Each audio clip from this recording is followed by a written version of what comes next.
ಜ್ಞಾನೋಕ್ತಿಗಳು 8ನೇ ಅಧ್ಯಾಯ 17ನೇ ವಾಕ್ಯ. ನನ್ನನ್ನು ಪ್ರೀತಿಸುವವರನ್ನು ನಾನು ಪ್ರೀತಿಸುತ್ತೇನೆ, ನನ್ನನ್ನು ಪ್ರೀತಿಸುವವರನ್ನು ನಾನು ಪ್ರೀತಿಸುತ್ತೇನೆ.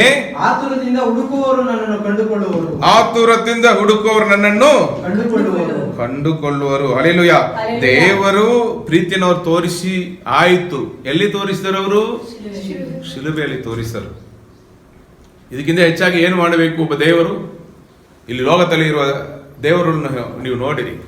ಯಾರಾದರೂ ಇಳಿದು ಬಂದು ನಮಗಾಗಿ ಪ್ರಾಣ ಕೊಟ್ಟಿದ್ದಾರಾ? ಇತಿಹಾಸದಲ್ಲಿ ಹೇಳಿರಿ, ಒಂದು ದೇವರು ನಮಗಾಗಿ ಇಳಿದು ಬಂದು ಶಿಲುಬೆಯಲ್ಲಿ ನಮ್ಮ ಪಾಪ ಪರಿಹಾರಕ್ಕಾಗಿ ಪ್ರಾಣ ಕೊಟ್ಟದಾಗಿ ಇತಿಹಾಸ ಹೇಳ್ತಾ ಇದೆಯಾ?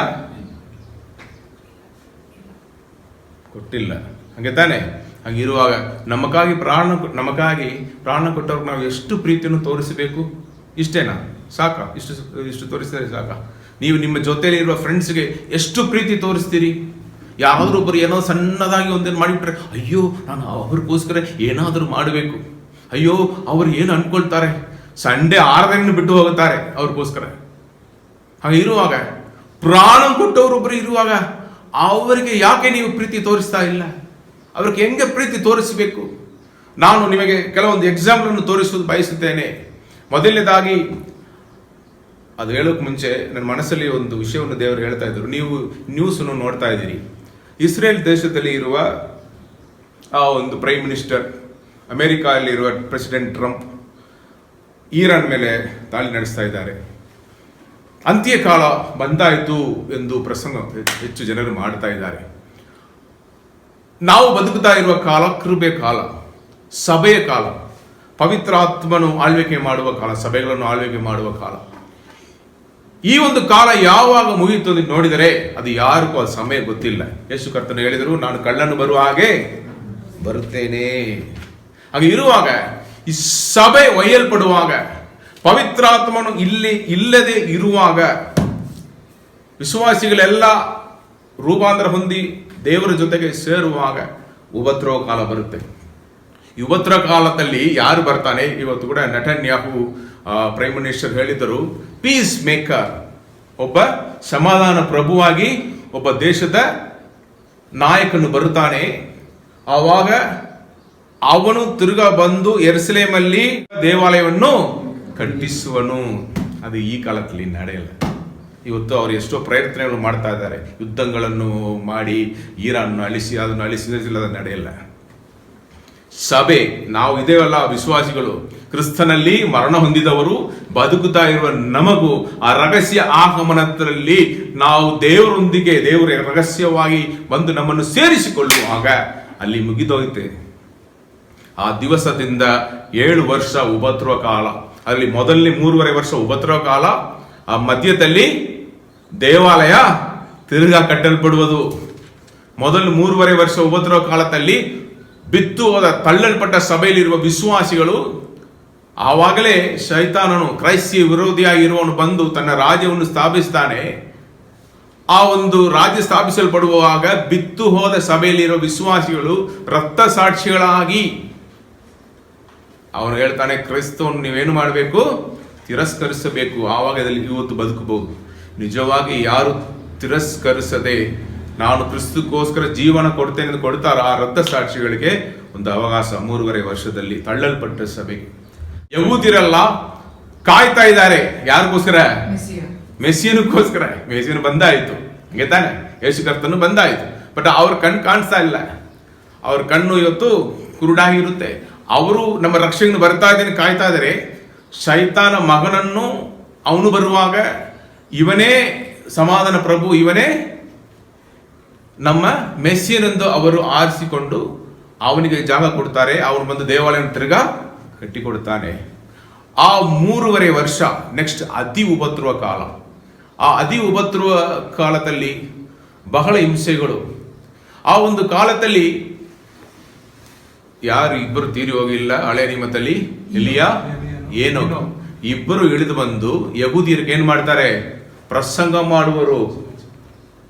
ಯೇಸು ಕರ್ತನು ಮೆಸ್ಸಿಯನು ಇಳಿದು ಬಂದ ಆಯಿತು, ಇವನು ಕಳ್ಳನೇ. ಯಾಕಂದ್ರೆ ಅವನು ದೇವಾಲಯವನ್ನು ಕಟ್ಟಿ ಮುಗಿಸಿದ ಮೇಲೆ ಅಲ್ಲಿ ಇವನೇ ನಾನೇ ದೇವರೆಂದು ಆ ದೇವರು ಕೂತಿರುವ ಸ್ಥಳದಲ್ಲಿ ಅವನು ಕೂತ್ಕೊಳ್ತಾನೆ, ನಾನೇ ದೇವರನ್ನು ತೋರಿಸ್ತಾನೆ. ಆವಾಗ ಅವ್ರಿಗೆ ಗೊತ್ತಾಗುತ್ತದೆ ಇವನು ದೇವರು ಅಲ್ಲ.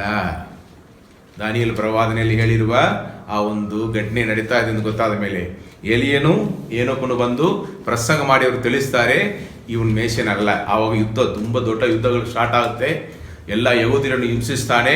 ಆ 3.5 ವರ್ಷ ಮುಗಿಯುವಾಗ ಯೇಸು ಕರ್ತನ 2ನೇ ಆಗಮನ ನಮ್ಮ ಜೊತೆಗೆ ಸ್ಪಷ್ಟವಾಗಿ ಈ ಲೋಕಕ್ಕೆ ಇಳಿದು ಬಂದು ದೇವರು ಸೈತಾನನೊಂದಿಗೆ ಯುದ್ಧ ಮಾಡಿ ಅವನನ್ನು ಸಂಗೋಲಿಯಿಂದ ಕಟ್ಟಿ ಈ ಭೂಮಿಯ ಮೇಲೆ 1,000 ವರ್ಷ ದೇವರು ಆಳ್ವಿಕೆ ಮಾಡುವರು. ಮೊದಲನೇದಾಗಿ ಸಭೆ ಒಯ್ಯಲ್ಪಡೋದು, ಎರಡನೇದಾಗಿ ತಳ್ಳಲ್ಪಟ್ಟ ಸಭೆಗೆ ರಕ್ತ ಸಾಕ್ಷಿಗಳಿಗೆ ದೇವರು ರಕ್ಷಣೆ, ಮೂರನೇದಾಗಿ ಬರುವುದು ಯಹೂದಿಯರಿಗೆ ರಕ್ಷಣೆ, ಕೊನೆಯಾಗಿ ಒಂದು ಅವಕಾಶವನ್ನು ಅವರನ್ನು ಸಿಯೋನಲ್ಲಿ ದೇವರು ಅವರು ತನ್ನ ರಾಜ್ಯವನ್ನು ಸ್ಥಾಪಿಸಿ ಆಳ್ವಿಕೆ ಮಾಡುವ ಆ 1,000 ವರ್ಷ ಆ ಆಳ್ವಿಕೆಯಲ್ಲಿ ಈ ಲೋಕದಲ್ಲಿ ಮಿಕ್ಕದಾಗಿರುವ ಜನರು ಅವರನ್ನು ನೋಡಿ ರಕ್ಷಣೆ ಹೊಂದುತ್ತಾರೆ. ತಿರುಗಾ ಈ 1,000 ವರ್ಷ ಆಳ್ವಿಕೆ ಮುಕ್ತಿ ಮೇಲೆ ಸೈತಾನನು ತಿರುಗಾ ದೇವರು ಏನ್ ಮಾಡ್ತಾರೆ? ಬಿಡುಗಡೆ ಮಾಡ್ತಾರೆ. ಅವನು ಈ ಲೋಕದ ಮೇಲೆ ಇಳಿದು ಬಂದು ಅಲ್ಲಿರುವ ರಾಜ್ಯಗಳೆಲ್ಲ ಗುಡಿಸಿಕೊಂಡು ತಿರುಗಾ ಯೇಸುವಿನ ವಿರೋಧವಾಗಿ, ಚೀಯೋನ ವಿರೋಧವಾಗಿ ಯುದ್ಧ ಮಾಡಲು ಬರುವಾಗ ಕೊನೆ ಆ ಯುದ್ಧದಲ್ಲಿ ತನ್ನ ಬಾಯಿಂದ ಬರುವ ಬೆಂಕಿಯಿಂದ ಸೈತಾನನ್ನು ದೇವರು ಏನ್ ಮಾಡ್ತಾರೆ? ದಗಿಸಿ ಸಾಯಿಸಿ ಅವನನ್ನು ನ್ಯಾಯ ತೀರ್ಪಲ್ಲಿ ಬಿಡುತ್ತಾರೆ, ಅವನನ್ನು ನರಕದಲ್ಲಿ ತಳ್ಳುತ್ತಾರೆ. ಆಮೇಲೆ ನ್ಯಾಯ ತೀರ್ಪು, ಸಿಂಹಾಸನಗಳು ಹಿಡಲ್ಪಡುವುದು, ಅಲ್ಲಿ ದೇವರು ಕೂತ್ಕೊಂಡು ನ್ಯಾಯ ತೀರಿಸುವರು, ನಿಮ್ಮನ್ನು ನಮ್ಮನ್ನು ಅಲ್ಲ. ಅರ್ಥವಾಯ್ತಾ? ಸಭೆಯಲ್ಲಿ ಇವತ್ತು ಇರುವ ನೀವು ನಾವು ಆ ನ್ಯಾಯ ತೀರ್ಪಲ್ಲಿ ನಿಲ್ಲಲ್ಲ. ಈ ರೀತಿಯಲ್ಲಿ ನಡೀತಾ ಇರುವ ಒಂದು ದೇವರು ಬೈಬಲಲ್ಲಿ ಬರೆದು ಇಟ್ಟಿರ್ತಾರೆ. ಇರುವಾಗ ನೀವು ಹೆದರುವುದಕ್ಕೆ ಅವಶ್ಯಕತೆ ಇಲ್ಲ. ಇವತ್ತು ಅಂತ್ಯ ಬರುವುದಿಲ್ಲ. ನೀವು ನಿಮ್ಮ ಕ್ರೈಸ್ತ ಜೀವನವನ್ನು ನೀವು ನಂಬಿಕೆಯಿಂದ ದೇವರು ನಿಮಗೆ ಕೊಟ್ಟಿರುವ ಕಟ್ಟಲೆ ಹಿಂಬಾಲಿಸಿ ನೀವು ಬದುಕುತ್ತಾ ಇರಿ. ಈ ಯುದ್ಧಗಳಿಂದ ನಮಗೆ ದೊಡ್ಡದಾಗಿ ಏನು ಹಾನಿಕರ ಆಗುವುದಿಲ್ಲ, ಅವರೆಲ್ಲ ನೋಡಿಕೊಳ್ತಾರೆ. ಹಲ್ಲೆಲೂಯಾ. ಆದ್ರಿಂದ ಈ ಕಳವಳದಲ್ಲಿ ನೀವು ಬಿಡಬೇಡ. ಯಾರು ಹೇಳ್ತಾರೆ ಇವತ್ತು ಎಲ್ಲ ಮುಗಿದೋಗುತ್ತೆ, ಎಲ್ಲ ಮುಗಿದೋಗುತ್ತೆ, ಎಲ್ಲ ಮುಗಿದೋಗುತ್ತೆ, ಏನು ಮುಗಿದೋಗಲ್ಲ. ಹಲ್ಲೆಲೂಯಾ. ಸಭೆ ಒಯ್ಯಲ್ಪಡುವ ತನಕ ಒಬ್ಬತ್ರ ಕಾಲ ಬರುವುದೇ ಇಲ್ಲ. ಇವತ್ತು ನಾವು ಹೋದ ವಾರ ನೋಡ್ತಾ ಇದ್ದ ಕಾರ್ಯಗಳಲ್ಲಿ ನಾವು ಸ್ವಲ್ಪ ಮಿಕ್ಕಿರೋದನ್ನು ನಾವು ನೋಡೋಣ. ಯಾರು ನನ್ನನ್ನು ಪ್ರೀತಿಸ್ತಾರೋ ನಾನು ಅವರನ್ನು ಪ್ರೀತಿಸುವೇನು ಎಂದು ದೇವರು ಹೇಳ್ತಾರೆ. ನೀವು ದೇವರನ್ನು ಪ್ರೀತಿಸಿದರೆ ದೇವರು ನಿಮ್ಮನ್ನು ಪ್ರೀತಿಸುವರು. ಯಾರು ಹೆಚ್ಚಾಗಿ ದೇವರ ಕಡೆಯಿಂದ ಪ್ರೀತಿಯನ್ನು ಪಡ್ಕೊಂಡಿದ್ದಾರೋ ಅವರು ದೇವರಿಗೆ ಹೆಚ್ಚಾದ ಪ್ರೀತಿಯನ್ನು ತೋರಿಸುವರಾಗಿ ಇರುವರೆಂದು ನಾವು ಹೋದ ವಾರದಲ್ಲಿ ನಾವು ನೋಡ್ತಾ ಬಂದೇವೆ. ಇಲ್ಲಿ ನೀವು ನೋಡಿದರೆ ಲೂಕನ್ನು ಬರೆದ ಸುವಾರ್ತೆ ಅಧ್ಯಾಯ 10 38 ಓದಿರಿ. ಲೂಕನ್ನು ಬರೆದ ಸುವಾರ್ತೆ ಅಧ್ಯಾಯ 10:38 ಓದಿರಿ. ಅವರು ಸಂಚಾರ ಮಾಡುತ್ತಿರುವಾಗ ಆತನು ಒಂದಾನೊಂದು ಹಳ್ಳಿಗೆ ಬಂದನು. ಅಲ್ಲಿ ಮಾರ್ತಳೆಂಬ ಒಬ್ಬ ಸ್ತ್ರೀಯು ಆತನನ್ನು ತನ್ನ ಮನೆಯಲ್ಲಿ ಇಳಿಸಿಕೊಂಡಳು. ಆಕೆಗೆ ಮರಿಯಳೆಂಬ ಒಬ್ಬ ತಂಗಿ ಇದ್ದಳು. ಈಕೆಯು ಸ್ವಾಮಿಯ ಪಾದಗಳ ಬಳಿಯಲ್ಲಿ ಕೂತುಕೊಂಡು ಆತನ ವಾಕ್ಯವನ್ನು ಕೇಳುತ್ತಿದ್ದಳು. ಆದರೆ ಮಾರ್ತಳು ಬಹಳ ಸೇವೆಯ ವಿಷಯವಾಗಿ ಬೇಸತ್ತು ಆತನ ಬಳಿಗೆ ಬಂದು, ಸ್ವಾಮಿ, ನನ್ನ ತಂಗಿಯು ಸೇವೆಗೆ ನನ್ನೊಬ್ಬಳನ್ನೇ ಬಿಟ್ಟಿದ್ದಾಳೆ. ಇದಕ್ಕೆ ನಿನಗೆ ಚಿಂತೆ ಇಲ್ಲವೋ? ನನಗೆ ನೆರವಾಗಬೇಕೆಂದು ಆಕೆಗೆ ಹೇಳುವಂದಳು.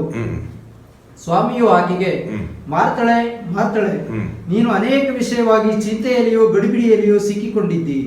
ಕೆಲವು ಮಾತ್ರ ಬೇಕಾದದ್ದು ಅಥವಾ ಒಂದೇ. ಮರಿಯಳು ಆ ಉತ್ತಮ ಭಾಗವನ್ನು ಆರಿಸಿಕೊಂಡಿದ್ದಾಳೆ, ಅದು ಆಕೆಯಿಂದ ತೆಗೆಯಲ್ಪಡುವುದಿಲ್ಲ ಎಂದು ಉತ್ತರ ಕೊಟ್ಟನು. ಹಲ್ಲೆಲೂಯಾ. ಮರಿಯಳು ಆ ಉತ್ತಮ ಭಾಗವನ್ನು ಆರಿಸಿಕೊಂಡಿದ್ದಾಳೆ. ಈ ಮನೆಗೆ ಶಿಷ್ಯರೆಲ್ಲ ಬಂದಿದ್ದಾರೆ, ಯೇಸು ಕರ್ತನು ಬಂದಿದ್ದಾರೆ. ಇವಳು ಸಹೋದರಿ ಜೊತೆಗೆ ಕೆಲಸ ಮಾಡೋದು ಹೋಗಿರ್ಲಿಲ್ಲ. ದೇವರ ಪಾದವನ್ನು ಸಮ್ಮುಖವನ್ನು ಆರಿಸಿಕೊಂಡಿದ್ದಾಳೆ. ಹಲ್ಲೆಲೂಯಾ. ಅದೇ ಅವ್ರು ಹೇಳಿದಾರಲ್ಲ, ಅಲಕ್ಷ್ಯ ಮಾಡಬಾರದು. ನೀವು ದೇವರ ನಿಮಗೆ ಮಾಡಿರುವ ಉಪಕಾರವನ್ನು ಸ್ಮರಿಸುತ್ತಾ ನೀವು ದೇವರನ್ನು ಅಲಕ್ಷ್ಯ ಮಾಡಬಾರದು ಎಂದು ಹೇಳಿದರು. ಇಲ್ಲಿ ಅವಳು ಅಲಕ್ಷ್ಯ ಮಾಡದೆ ನಾನು ಈ ರೀತಿಯಲ್ಲಿ ಆ ಪಾಯಿಂಟ್ ಅನ್ನು ದೇವರನ್ನು ಕೊಟ್ಟಿದ್ದಾರೆ. ಮರಿಯಳು ಆ ಉತ್ತಮ ಭಾಗವನ್ನು ಆರಿಸಿಕೊಂಡವಳಾಗಿ ಪ್ರೀತಿ ತೋರಿಸಿದಳು. ಹಲ್ಲೆಲೂಯಾ. ಮರಿಯಳು ಆ ಉತ್ತಮ ಭಾಗವನ್ನು, ದೇವರ ಪ್ರಸನ್ನತೆಯನ್ನು ಆರಿಸಿಕೊಂಡವಳಾಗಿ ದೇವರಿಗೆ ಪ್ರೀತಿಯನ್ನು ತೋರಿಸಿದಳು.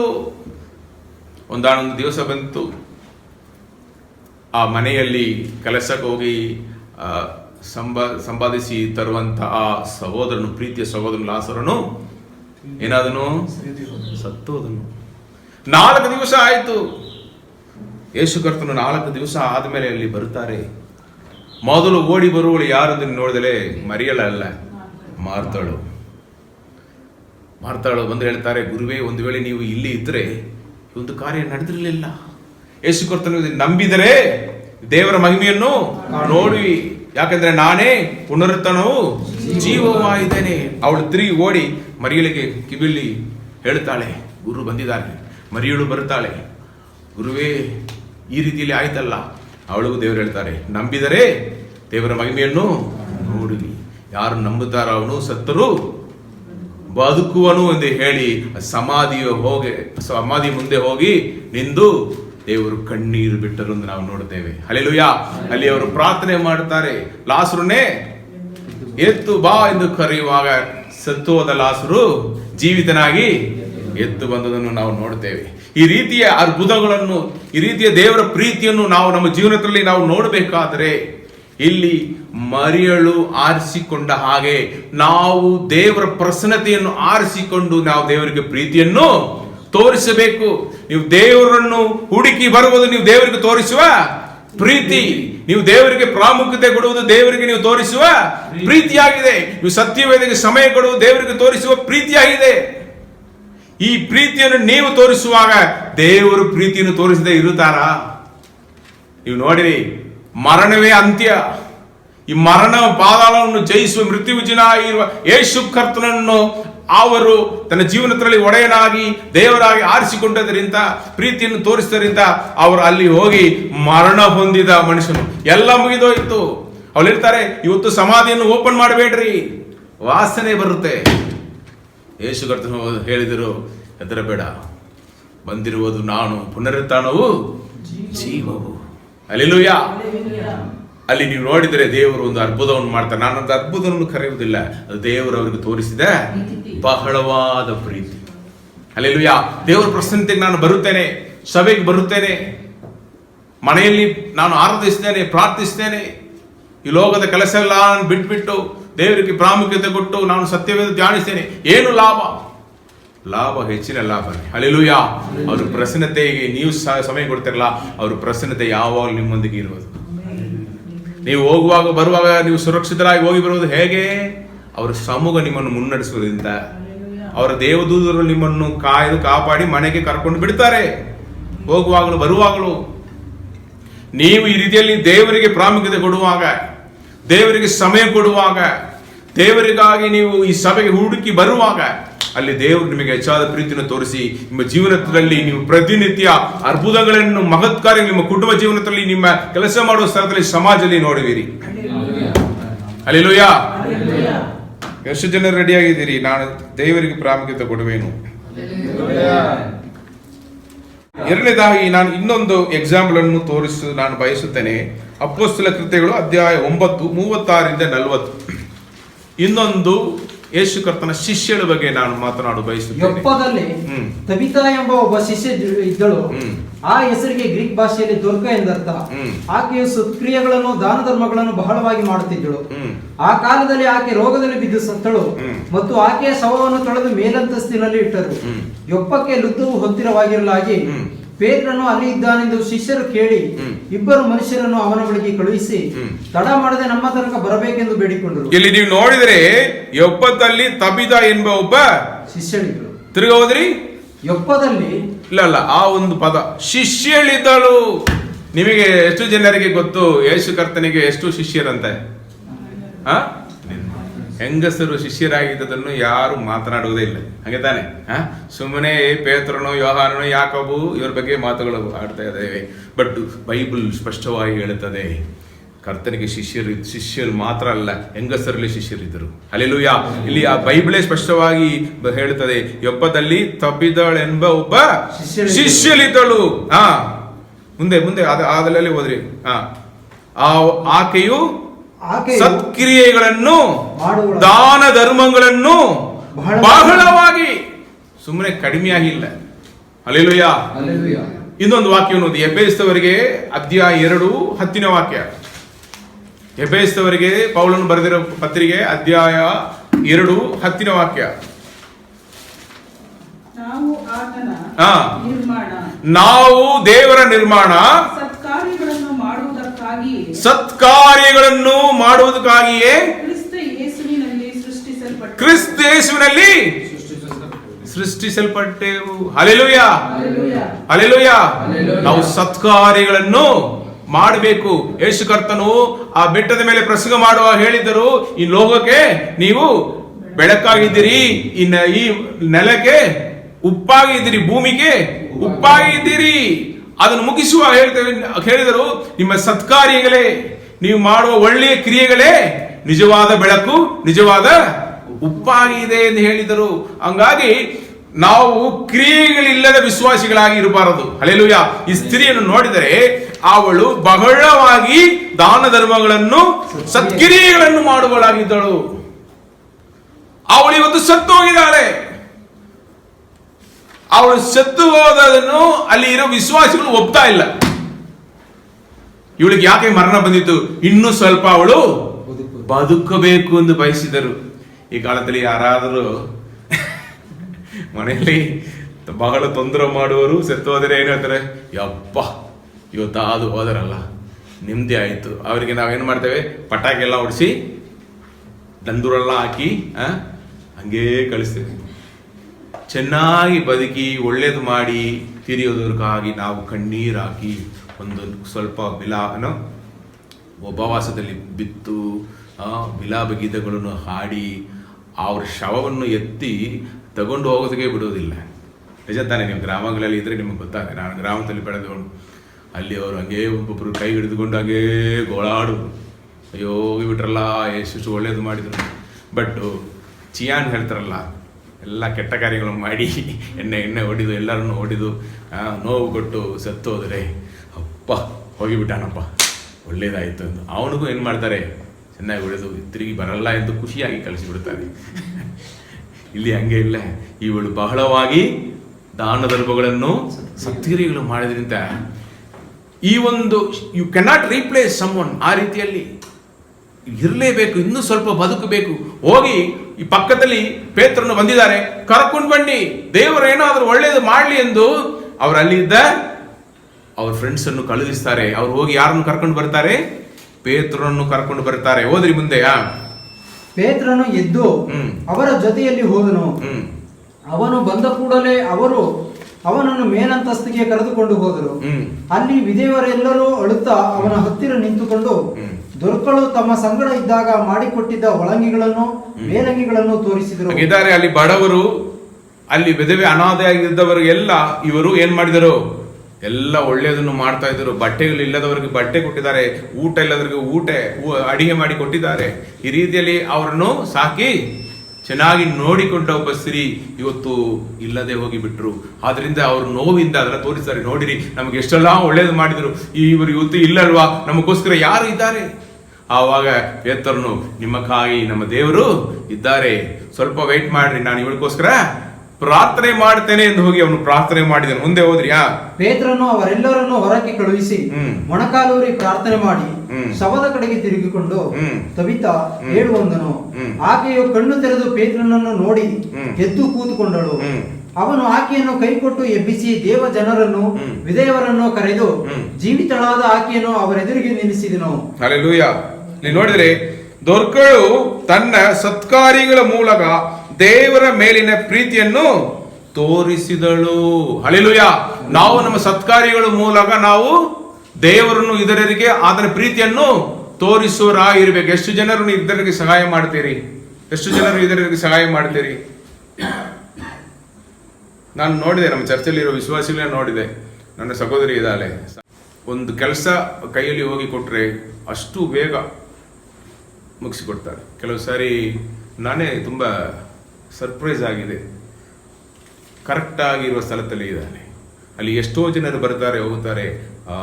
PU ಕಾಲೇಜಲ್ಲಿ ಬಂದು ಸಹಾಯ ಅಂತ ಹೇಳಿದರೆ 24/7 ಅಂತ ಹೇಳಬೇಕು. ಆ ರೀತಿಯಲ್ಲಿ ಯಾವಾಗಲೂ ಆಕ್ಟಿವ್ ಆಗಿ ಸಹಾಯ ಮಾಡ್ತಾ ಇರೋರೇ ನನ್ನ ಸಹೋದರಿ ಕೂತಿರೋರು. ಸೊ ನಾವು ಮಾಡುವ ಸತ್ಕಾರ್ಯಗಳು, ನಾವು ತೋರಿಸುವ ದೇವರ ಪ್ರೀತಿ ಪ್ರಸಂಗತೆಗಿಂತ ಹೆಚ್ಚು. ಹಲ್ಲೆಲೂಯಾ. ನೀವು ಎಷ್ಟು ಪ್ರಸಂಗ ಮಾಡಿದರೋ ಅದು ದೊಡ್ಡದಾಗಿ ಆ ಪ್ರಭಾವ ಬೀರುವುದಿಲ್ಲ. ಒಂದು ಸಣ್ಣ ಸಹಾಯ ಮಾಡುವಾಗ ಪ್ರಸಂಗದಿಂದ ಹೆಚ್ಚಾಗಿ ಯೇಸು ಕರ್ತನನ್ನು ಅದು ತೋರಿಸುವಂತದ್ದಾಗಿರುತ್ತೆ. ಹಲ್ಲೆಲೂಯಾ. ಅಲ್ಲಿ ಆದ್ರಿಂದ ನಾನು ಹೇಳ್ತೇನೆ, ಬಾಯಿ ಮಾತುಗಳಲ್ಲಿ ಅಲ್ಲರಿ, ನಿಮ್ಮ ಕ್ರಿಯೆಗಳಲ್ಲಿ ಪ್ರೀತಿಯನ್ನು ತೋರಿಸಿರಿ. ಹಲ್ಲೆಲೂಯಾ. ನಿಮ್ಮ ಮನೆಯಲ್ಲಿ ಇರುವವರು, ನೀವು ಕೆಲಸ ಮಾಡುವ ಸ್ಥಳ, ನೀವು ಓದುವ ಸ್ಥಳ, ಅದರಲ್ಲಿ ನೀವು ಕ್ರಿಯೆಗಳಲ್ಲಿ ನೀವು ದೇವರನ್ನು ಮಹಿಮೆಪಡಿಸಬೇಕು. ಅವ್ರ ಪ್ರೀತಿಯನ್ನು ತೋರಿಸುವ ಇರುವಾಗ ನಿಮಗಾಗಿ ಒಂದು ಕೂಟ ಜನರನ್ನು ದೇವರು ನಿಮ್ಮ ಜೊತೆಯಲ್ಲಿ ನಿಲ್ಲಿಸುವರು. ಹಲ್ಲೆಲೂಯಾ. ಅವರು ನಿಮಗಾಗಿ ಕಾಯ್ತಾ ಇರುವರು. ಆಹಾ, ಇವರು ಬೇಕು ನಮಗೆ, ಇಂಥವ್ರು ನಮಗೆ ಬೇಕು ಎಂದು ಅವರೇ ಬಾಯಿಂದ ಸಾಕ್ಷಿ ಹೇಳುವರು. ನಿಮ್ಮ ಮುಖಾಂತರ ಅನೇಕ ಜನರಿಗೆ ರಕ್ಷಣೆ ಉಂಟಾಗುವುದು. ಈ ಒಂದು ಅವಳು ಜೀವಿತಳಾಗಿ ಬಂದ ಮೇಲೆ ಅಲ್ಲಿ ಇದ್ದ ಜನರು ದೇವರ ಮೇಲೆ ನಂಬಿಕೆ ಇಟ್ರು. ಆ ವಾಕ್ಯವನ್ನು ಓದ ಲಾಸ್ಟ್ ಆಗಿ, ಈ ಸಂಗತಿಯು ಯೊಪ್ಪದಲ್ಲೆಲ್ಲ ತಿಳಿಯ ಬಂದು ಅನೇಕರು ಕರ್ತನ ಮೇಲೆ ನಂಬಿಕೆ ಇಟ್ಟರು. ಹಲ್ಲೆಲೂಯಾ. ಈ ದೇವರು ಒಳ್ಳೆ ದೇವರು. ಆ ದೇವರಿಗೆ ಮಕ್ಕಳಾಗಿರುವರು ಒಳ್ಳೆಯವರಾಗಿದ್ದಾರೆ. ಹಲ್ಲೆಲೂಯಾ. ಇರುವಾಗ ಈ ದೇವರು ನನಗೂ ಬೇಕು ಒಂದು ಆಸೆ ಬರುವ ಹಾಗೆ ನಮ್ಮ ಜೀವನ, ನಮ್ಮ ಕ್ರಿಯೆಗಳು, ನಮ್ಮ ಸತ್ಕಾರ್ಯಗಳು, ನಮ್ಮ ಧರ್ಮದಾನಗಳು ಅನೇಕರಿಗೆ ದೇವರನ್ನು ತೋರಿಸುವಂತದ್ದಾಗಿರಬೇಕು. ಹಲ್ಲೆಲೂಯಾ. ಎಷ್ಟು ಜನರು ಮಾಡೋದಕ್ಕೆ ನೀವು ಸಿದ್ಧರಾಗಿದ್ದೀರಿ? ಹೆಚ್ಚಾಗಿ ಮಾಡಿರಿ, ಏನು ಕಡಿಮೆ ಆಗೋದಿಲ್ಲ. ನೀವು ಎಷ್ಟು ಕೊಡ್ತಿರೋ ಅಷ್ಟು ಅದಕ್ಕಿಂತ ಹೆಚ್ಚಾಗಿ ದೇವರು ನಿಮ್ಮ ಕೈಗಳನ್ನು ತುಂಬಿಸುವರು. ಹಲ್ಲೆಲೂಯಾ. ಕೊಡಿರಿ, ನಿಮಗೆ ಕೊಡಲ್ಪಡುವುದು. ಅದರಿಂದ ಕ್ರಿಯೆಗಳಲ್ಲಿ ಯೇಸು ಕರ್ತನನ್ನು ತೋರಿಸಿರಿ, ಬಾಯಿ ಮಾತುಗಳಲ್ಲಿ ಅಲ್ಲ. ಆಮೇಲೆ ನಾನು ನಿಮಗೆ ಇನ್ನೊಂದು ಕಾರ್ಯವನ್ನು ತೋರಿಸಲು ಬಯಸುತ್ತೇನೆ. 2 ಯೋಹಾನನು ಪತ್ರಿಕೆ 2 ಯೋಹಾನನು ಅಧ್ಯಾಯ 1 ಅಲ್ಲಿ ಒಂದೇ ಅಧ್ಯಾಯ ಇರುವುದು. ಮೊದಲು 4 ವಾಕ್ಯಗಳನ್ನು ಓದಿರಿ. ಸಭೆಯ ಹಿರಿಯನು ದೇವರಾದುಕೊಂಡವರಾದ ಅಮ್ಮನವರಿಗೂ ಆಕೆಯ ಮಕ್ಕಳಿಗೂ ಬರೆಯುವುದೇನೆಂದ್ರೆ, ಇಲ್ಲಿ ನೋಡಿರಿ, ಸಭೆಯನ್ನು ನಡೆಸಿರು ಒಬ್ಬ ಹೆಂಗಸರು. ಹಲ್ಲೆಲೂಯಾ. ಆ ಸಭೆಯಲ್ಲಿ ಸ್ತ್ರೀಯಂದರು ಮಾತನಾಡಬಾರದು, ಹಂಗೆ ಅದೆಲ್ಲ ಒಂದು ಪರಿಸ್ಥಿತಿಯಲ್ಲಿ ಹೆಚ್ಚಾಗಿ ಮಾತನಾಡುವವರು, ಗಂಡಸರ ಮೇಲೆ ಆಳ್ವಿಕೆಯನ್ನು ತೋರಿಸುವವರಾಗಿ ಇದ್ದವರು, ಅವರಿಗೆ ಮಾತ್ರ ಫಾರ್ ಒನ್ಲಿ ಒಂದು ಕಾಂಟೆಕ್ಸ್ಟ್, ಒಂದು ಹಿನ್ನೆಲೆ, ಒಂದು ಬ್ಯಾಕ್ ಗ್ರೌಂಡ್ ಅಲ್ಲಿ ಪೌಲನು ಹೇಳಿದನು. ಕೆಲವೊಂದು ಲೆಟರ್ಸ್ ಕಾಂಟೆಕ್ಸ್ಟುವಲ್ ಲೆಟರ್ಸ್, ಎಲ್ಲರಿಗೂ ಕಾಮನ್ ಆಗಿ ಇರುವುದಲ್ಲ. ಅಹಂಕಾರಗಳನ್ನು ತೋರಿಸುವರು, ಗಂಡಸರ ಮೇಲೆ ಹಂಗೆ ಅಧಿಕಾರ ತೋರಿಸುವವರಿಗೆ ಹೇಳಿದರು, ಸುಮ್ಮನೆ ಇರು, ಮಾತಾಡಬೇಡ ಅಂತ ಹೇಳಿದರು. ಎಲ್ಲರಿಗೂ ಹೇಳಿಲ್ಲ. ಇಲ್ಲಿ ದೇವರು ಪಕ್ಷಪಾತ ಇಲ್ಲದವರು. ಈ ಸಭೆಯನ್ನು ನಡೆಸುವರು ಯಾರು? ದೇವರಾದುಕೊಂಡವರಾದ ಅಮ್ಮನವರಿಗೂ ಆಕೆಯ ಮಕ್ಕಳಿಗೂ ಬರೆಯುವುದೇನೆಂದರೆ. ಹಲ್ಲೆಲೂಯಾ. ಹಂಗಾದ್ರೆ ಅಲ್ಲಿ ಒಬ್ಬರು ಸಭೆಯನ್ನು ನಡೆಸ್ತಾ ಇದ್ದಾರೆ, ಅವ್ರಿಗೂ ಮಕ್ಕಳಿದ್ದಾರೆ. ನಮ್ಮಲ್ಲಿ ನೆಲೆಗೊಂಡಿರುವಂತ ಮತ್ತು ಸದಾಕಾಲವೂ ನಮ್ಮೊಂದಿಗೆ ಇರುವಂತ ಸತ್ಯದ ನಿಮಿತ್ತ ನಾನು ನಿಮ್ಮನ್ನು ಸತ್ಯವಾಗಿ ಪ್ರೀತಿಸುತ್ತೇನೆ. ನಾನು ಮಾತ್ರವಲ್ಲದೆ ಸತ್ಯವನ್ನು ತಿಳಿದವರೆಲ್ಲರೂ ನಿಮ್ಮನ್ನು ಪ್ರೀತಿಸುತ್ತಾರೆ. ತಂದೆಯಾದ ದೇವರಿಂದಲೂ ಆ ತಂದೆಯ ಮಗನಾದ ಯೇಸು ಕ್ರಿಸ್ತನಿಂದಲೂ ಕೃಪೆಯೋ ಕರುಣೆಯೋ ಶಾಂತಿಯು ಸತ್ಯಪೂರ್ವಕವಾಗಿಯೂ ಪ್ರೀತಿಪೂರ್ವಕವಾಗಿಯೂ ನಿಮ್ಮೊಂದಿಗೆ ಇರುವವು. ನಿನ್ನ ಮಕ್ಕಳಲ್ಲಿ ಕೆಲವರು ತಂದೆಯಿಂದ ನಮಗುಂಟಾದ ಆಜ್ಞಾನುಸಾರ ಸತ್ಯವಂತರಾಗಿ ನಡೆಯುವುದನ್ನು ಕಂಡು. ನೋಡಿರಿ, ಇಲ್ಲಿ ಸಭೆಯನ್ನು ಮುನ್ನಡೆಸುವ ಮಹಿಳೆ ತನ್ನ ಮಕ್ಕಳನ್ನು ದೇವರ ವಾಕ್ಯದಲ್ಲಿ ಬೆಳೆಸಿ ದೇವರ ಮೇಲಿನ ಪ್ರೀತಿಯನ್ನು ತೋರಿಸಿದಳು. ನೀವು ದೇವರ ಮೇಲೆ ಪ್ರೀತಿಯನ್ನು ತೋರಿಸಬೇಕಾದ್ರೆ, ಮೂರನೇದಾಗಿ ನೀವು ಮಾಡಬೇಕಾದ್ರು ನಿಮ್ಮ ಮಕ್ಕಳನ್ನು ನೀವು ದೇವರ ದಾರಿಯಲ್ಲಿ, ದೇವರ ಸತ್ಯದಲ್ಲಿ ಬೆಳೆಸಬೇಕು. ಹಲ್ಲೆಲೂಯಾ. ದೇವರ ಸತ್ಯದಲ್ಲಿ ಬೆಳೆಸಬೇಕು, ವಾಕ್ಯವನ್ನು ಹೇಳಿಕೊಡಬೇಕು. ಸಿನಿಮಾ ಹಾಡುಗಳನ್ನು ತೋರಿಸುವುದು, ಸಿನಿಮಾವನ್ನು ತೋರಿಸಿ ನೀವು ಚಿಕ್ಕ ವಯಸ್ಸಲ್ಲಿ ನೀವು ಅವರನ್ನು ಬೆಳೆಸಿದರೆ, ಅವರು ದೊಡ್ಡವರಾದ ಮೇಲೆ ಮೊದಲು ಲವ್ ಪಾರ್ಟ್ನರ್ನ್ನು ಹುಡುಕುವರು. ಸಿನಿಮಾ ಹಾಡುಗಳು ಅವ್ರ ಬಾಯಿಂದೆ ಬರುವುದು. ಆ ಸಿನಿಮಾ ಈ ಕಾಲದಲ್ಲಿ ಹೇಳೋಕ್ಕಾಗಲ್ಲ. ಕೆಟ್ಟ ಕೆಟ್ಟ ಸೌಂಡ್ಗಳು ಕೊಡುವ ಗಂಗಸರು ಅರ್ಧ ಡ್ರೆಸ್ ಹಾಕೊಂಡು ಹಾಡುವ ಹಾಡುಗಳನ್ನು ಚಿಕ್ಕ ಮಕ್ಕಳು ಬಂದು ಹಾಡುತ್ತಾರೆ. ಇದನ್ನು ತಂದ ಇಲ್ಲ ನೋಡಿ, ವಾವ್ ವಾಟ್ ಅ ಡ್ಯಾನ್ಸ್. ಅವರಿಗೆ ಚಿಕ್ಕ ವಯಸ್ಸಲ್ಲಿ ಬಾಯಲ್ಲಿ ಬರಬಾರದ ಆ ಮಾತುಗಳು ಹಾಡುಗಳಿಗೆ ಉಂಟು. ಅದೆಲ್ಲ ಇವರು ಬಾಯಿಂದ ಸುಲಭವಾಗಿ ಹಾಡ್ತಾರೆ. ಯಾಕಂದ್ರೆ ಈ ಚಿಕ್ಕ ವಯಸ್ಸಲ್ಲಿ ಒಂದು ಬ್ಲ್ಯಾಂಕ್ ಡಿಸ್ಕ್ ಅಲ್ಲಿ ನೀವು ಏನ್ ಹಾಕ್ತಿರೋ ಅದೇ ಇರುವುದು. ನಿಮ್ಮ ಚಿಕ್ಕ ವಯಸ್ಸಲ್ಲಿ ಆ ತರ ಕೆಟ್ಟ ಹಾಡುಗಳು, ಕೆಟ್ಟ ಮಾತುಗಳು ಬರುವ ಹಾಡುಗಳು. ನಾನು ಹೇಳ್ತೇನೆ, ನಾಳೆ ಅವರು ದೊಡ್ಡವರಾದ ಮೇಲೆ ತಪ್ಪು ದಾರಿಯಲ್ಲಿ ಹೋದರೆ ಅದಕ್ಕೆ ನೀವೇ ಜವಾಬ್ದಾರಿ. ಆ ರೀತಿಯ ಅರ್ಧ ಡ್ರೆಸ್ಗಳು ತಪ್ಪು, ಆ ರೀತಿಯ ಕೆಟ್ಟ ಹಾಡುಗಳನ್ನು ನೀವು ಮಕ್ಕಳಿಗೆ ಹೇಳಿಕೊಡುವುದು ತಪ್ಪು, ತೋರಿಸುವುದು ತಪ್ಪು, ಮನೆಯಲ್ಲಿ ಕೂತ್ಕೊಂಡು ಅಂತಹ ಕಾರ್ಯಗಳನ್ನು ನೋಡುವುದು ತಪ್ಪು. ಕ್ರೂರವಾಗಿ ನನ್ನ ಮಗನಿದ್ದಾನೆ, ಹೋದ ವಾರ ಏನು ಮೂವಿ ನೋಡಿದ್ರಿ, ಮತ್ತೆ ಕ್ರೂರವಾಗಿ ಬರ್ತಾನಲ್ಲ, ಅದರಲ್ಲಿ ತೋರಿಸುವ ಒಂದೊಂದು ಏಟು ರಕ್ತ, ಅವ್ರು ಬಂದು ಗನ್ ತಗೊಂಡು ಡುಗುಡುಗುಡು ಹೊಡೆಯೋದು, ಇವರು ಮನೆಯಲ್ಲಿ ಇರುವ ಚೌಟಿನ ತಗೊಂಡು ಡುಗುಡುಗುಡು ಹೊಡಿತಾನೆ. ನೀವು ಏನು ತೋರಿಸ್ತೀರೋ ಅದನ್ನೇ ಅವ್ರು ಮಾಡೋದು. ಯಾಕಂದ್ರೆ ಆಟಿಟ್ಯೂಡ್ ಅಲ್ಲಿ ಸೆಟ್ ಆಗುತ್ತೆ. ಏನಾದ್ರೂ ಒಂದು ತಪ್ಪು ನಡೆದರೆ, ನಮಗೆ ಯಾರಾದ್ರೂ ಒಬ್ಬರು ವಿರೋಧವಾಗಿ ಬಂದ್ರೆ ಸಾಲ್ವ್ ಮಾಡಲ್ಲ, ಏಟ್ ಕೊಟ್ಟು ಸರಿಪಡಿಸ್ತಾನೆ. ಪೆನ್ಸಿಲ್ ಕೊಡು, ಕೊಡಲ್ಲ, ಠಾಮ್ ಕೊಡ್ತಾನೆ. ಪೆನ್ಸಿಲ್ ಬಂದಿದೆ ಆದ್ರೆ ಏಟ್ ಕೊಟ್ರೆ ಪೆನ್ಸಿಲ್ ಸಿಗುತ್ತೆ. ಇದನ್ನು ಎಲ್ಲಿಂದ ಕಲಿದುಕೊಂಡಿದ್ದಾನೆ? ಸಿನಿಮಾದಿಂದ ಕಲಿದುಕೊಂಡಿದ್ದಾನೆ. ಇರುವಾಗ ಇವನ ಆಟಿಟ್ಯೂಡ್ ಸೆಟ್ ಆಗಿಬಿಡುತ್ತೆ. ಜೋರಾಗಿ ಮಾತನಾಡಬೇಕು. ಇವ್ರ ತಂದೆ ತಾಯಿ ಸಿನಿಮಾಲಿ ಇರಲ್ಲ, ಹೊರಗಡೆ ಬಂದಿರಿ, ಸುಟ್ಟು ಬೂದಿ ಆಗಿಬಿಡ್ತಾರೆ. ಮನೆಯಲ್ಲಿ ಸುಮ್ಮನೆ ಸಾಂಬಾರ್ ತಂದು ಕೊಡಮ್ಮ, ಅನ್ನ ಎಲ್ಲ ಕೂಡ ತುಂಬಾ ವೇಟ್ ಮಾಡ್ತಾ ಇದ್ದೇನೆ ಅಂದ್ರೆ ಸಾಮಾನ್ಯವಾಗಿ ಹೇಳಿದ್ರೆ ಬಂದ್ಬಿಡ್ತೆ. ನಾವೇನು ಮಾಡು, ಸಾಂಬಾರಲ್ಲಿ ಕಾಯ್ತಾ ಇದ್ದೇನೆ, ಏನು ಯಾಕೆ ಉಪ್ಪು ಹಾಕಿಲ್ಲ, ಇದೆಲ್ಲ ಸಿನಿಮಾ ಅಂತ ಡೈಲಾಗ್. ಅದು ಜೋರಾಗಿ ಮಾತಾಡಿದರೆ ನಡೆಯುತ್ತೆ. ದಯಮಾಡಿ ನಿಮ್ಮ ಮಕ್ಕಳನ್ನು ಸತ್ಯ ವಾಕ್ಯವನ್ನು ಅನುಸರಿಸಿ ಅವರನ್ನು ಬೆಳೆಸಿರಿ, ಅವರು ಚೆನ್ನಾಗಿ ಬೆಳೆಯುತ್ತಾರೆ. ನನ್ನ ಮಗನಿಗೆ ನಾನು ಚಿಕ್ಕ ವಯಸ್ಸಿಂದ ರೀಜಿನಲ್ ಸಿನಿಮಾ ಏನು ತೋರಿಸಲಿಲ್ಲ. ಕಾರ್ಟೂನ್ ತೋರಿಸುವುದು, ಆ್ಯನಿಮೇಷನ್ ತೋರಿಸುವುದು, ಹಂಗೆ ಬೆಳೆಸುವುದು. ಇದು ತಪ್ಪು, ಇದು ಸರಿ. ನಾನು ಇವತ್ತು ಕೈಯಲ್ಲಿ ರಿಮೋಟ್ ಕೊಟ್ಬಿಟ್ಟು ಹೋದರೆ ಅವನು ಹೇಳ್ತಾನೆ, ಇದು ಸರಿ ಇಲ್ಲದ್ದು ನಾನು ನೋಡಲ್ಲ, ಇದು ನೋಡ್ಬೋದು. ಆ ಒಂದು ಆಯ್ಕೆ ಮಾಡುವ ಶಕ್ತಿಯನ್ನು ಚಿಕ್ಕ ವಯಸ್ಸಿಂದೇ ನಾವು ಬೆಳೆಸ್ತೇವೆ.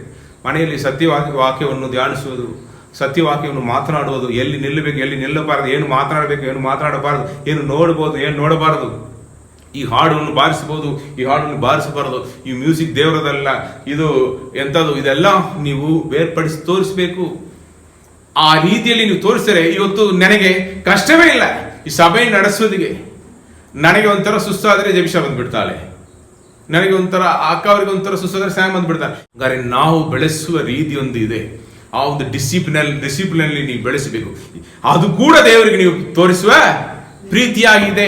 ಈ ಸಭೆಯನ್ನು ನಡೆಸ್ತಾ ಇರುವ ಆ ಸ್ತ್ರೀ ಆ ಮಕ್ಕಳನ್ನು ದೇವರ ಪ್ರೀತಿಯಲ್ಲಿ ನಡೆಸಿದರಿಂದ ಅಲ್ಲಿ ಅವನು ಸಾಕ್ಷಿ ಹೇಳ್ತಾನೆ, ಯೋಹಾನನು ನಿಮ್ಮ ಸಭೆಯಲ್ಲಿ ಇರುವ ನಿಮ್ಮ ಮಕ್ಕಳನ್ನು ನೀವು ಸತ್ಯದಾರಿಯಲ್ಲಿ ಬೆಳೆಸಿದರಿಂದ ಅವರು ಸಾಕ್ಷಿಯಾಗಿ ನಿಲ್ತಾ ಇದ್ದಾರೆ.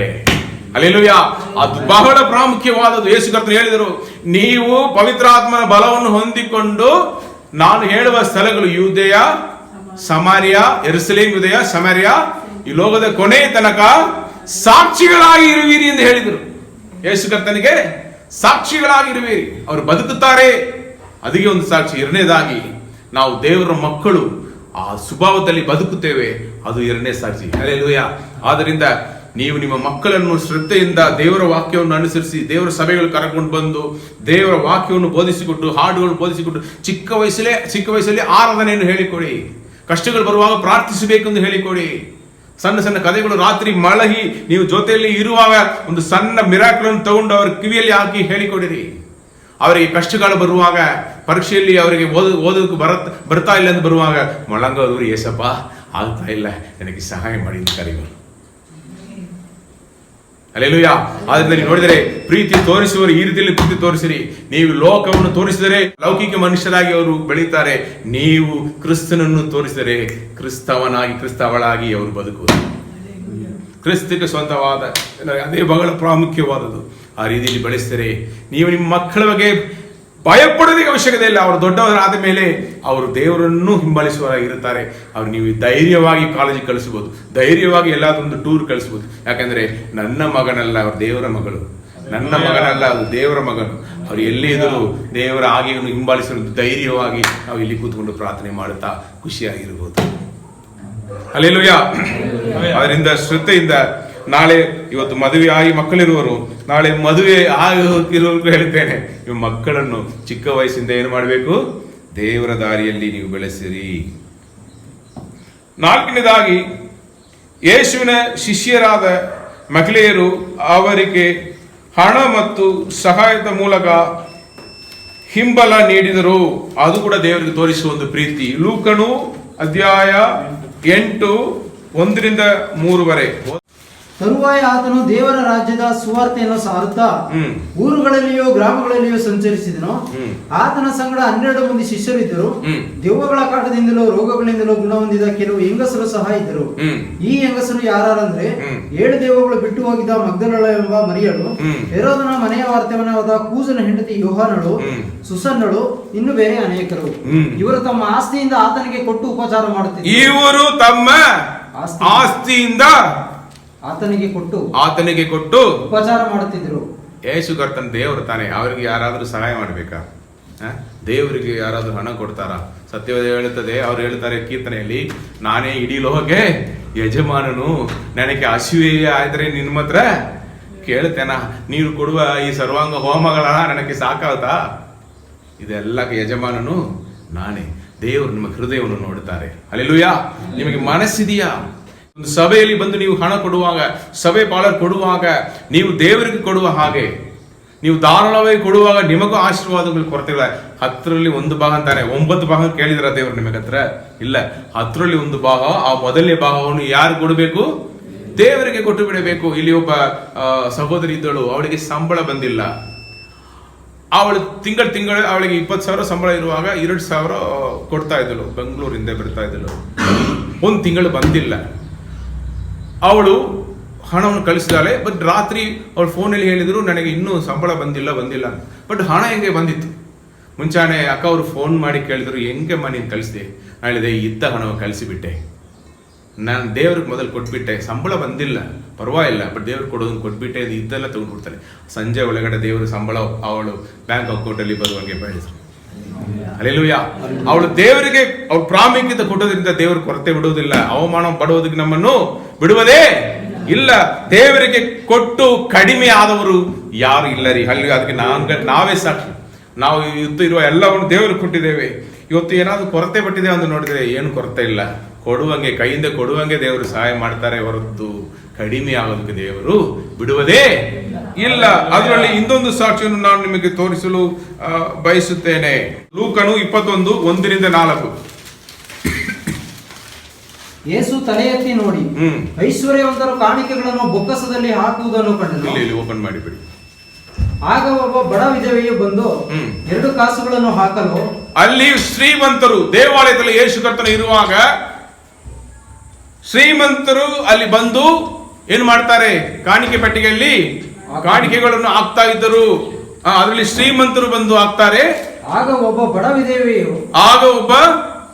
ವಿಧವೆಯು 2 ಕಾಸುಗಳನ್ನು ಹಾಕಲು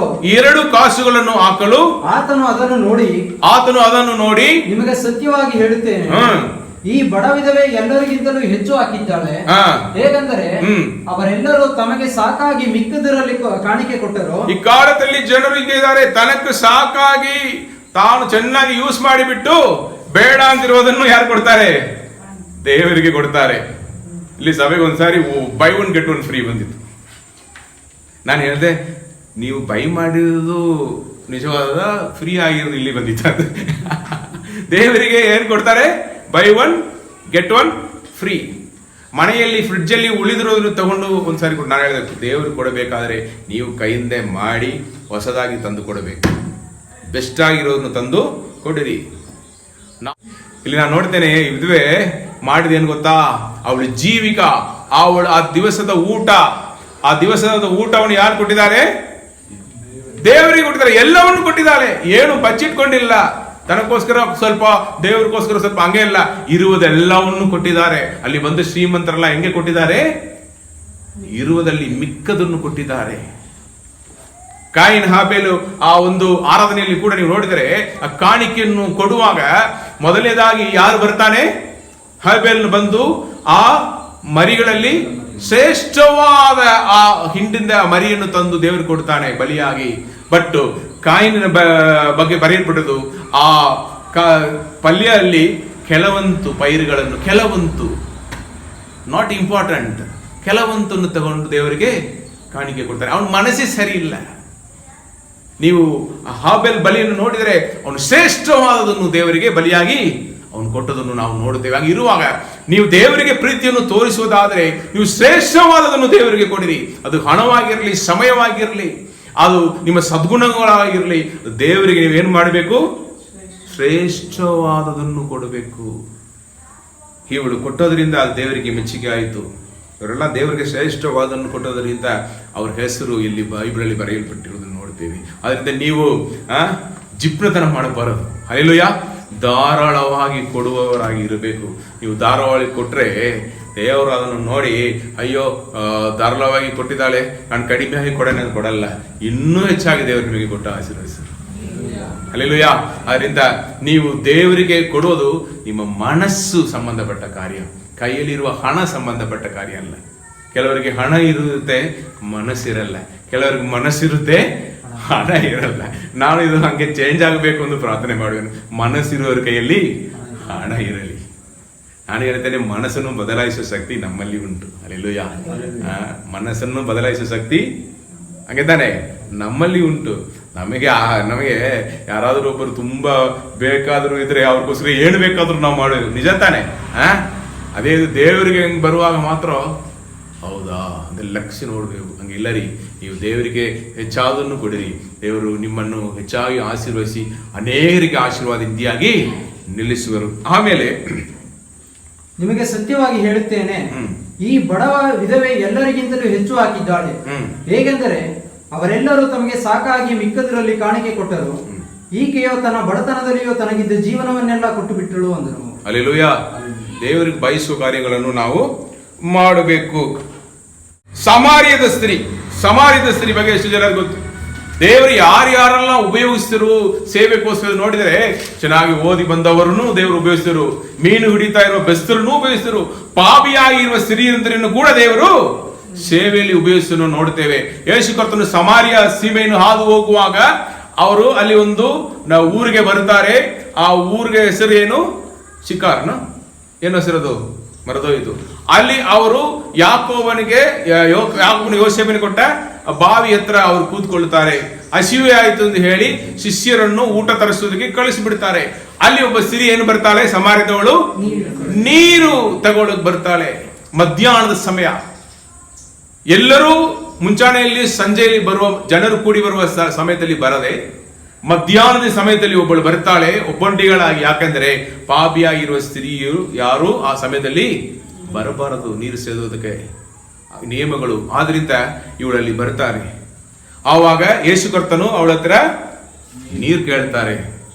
ಅವಳಿಗೆ ಗೊತ್ತಾಯ್ತು ಇವ್ರು ಯಹೂದಿಯನು, ನಾವು ಸಮಾರ್ಯದವರಿಗೂ ಯಹೂದಿಯರಿಗೂ ಬಂದ ಬೆಳಗ್ಗೆ ಏನಿಲ್ಲ.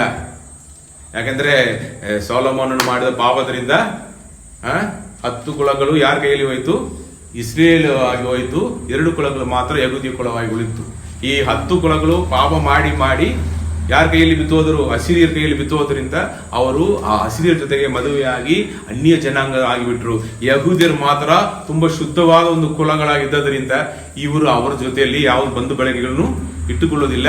ಇವರಿಗೆ ಅವರ ಅಸಹ್ಯ, ಅವರಿಗೆ ಇವರ ಅಸಹ್ಯ. ಅವ್ರ ಕೈಯಿಂದ ಇವ್ರೇನು ತಗೊಳ್ಳೋದಿಲ್ಲ, ಇವ್ರ ಕೈಯಿಂದ ಅವ್ರೇನು ತಗೊಳ್ಳೋದಿಲ್ಲ. ಇಲ್ಲಿ ಯೇಸು ಕರ್ತನು ಜಾತಿ ಬಿದಿ ಎಲ್ಲ ಮೀರಿ ಹೋಗುತ್ತಾರೆ. ಹಲ್ಲೆಲೂಯಾ. ಅವರು ಹೋಗಿ ಅವಳ ಕೈಯಿಂದ ಕೇಳ್ತಾರೆ, ನನಗೆ ನೀರು ಬೇಕು. ಅಯ್ಯೋ ನೀನು ನೀರು ಕೇಳ್ತಾರೆ.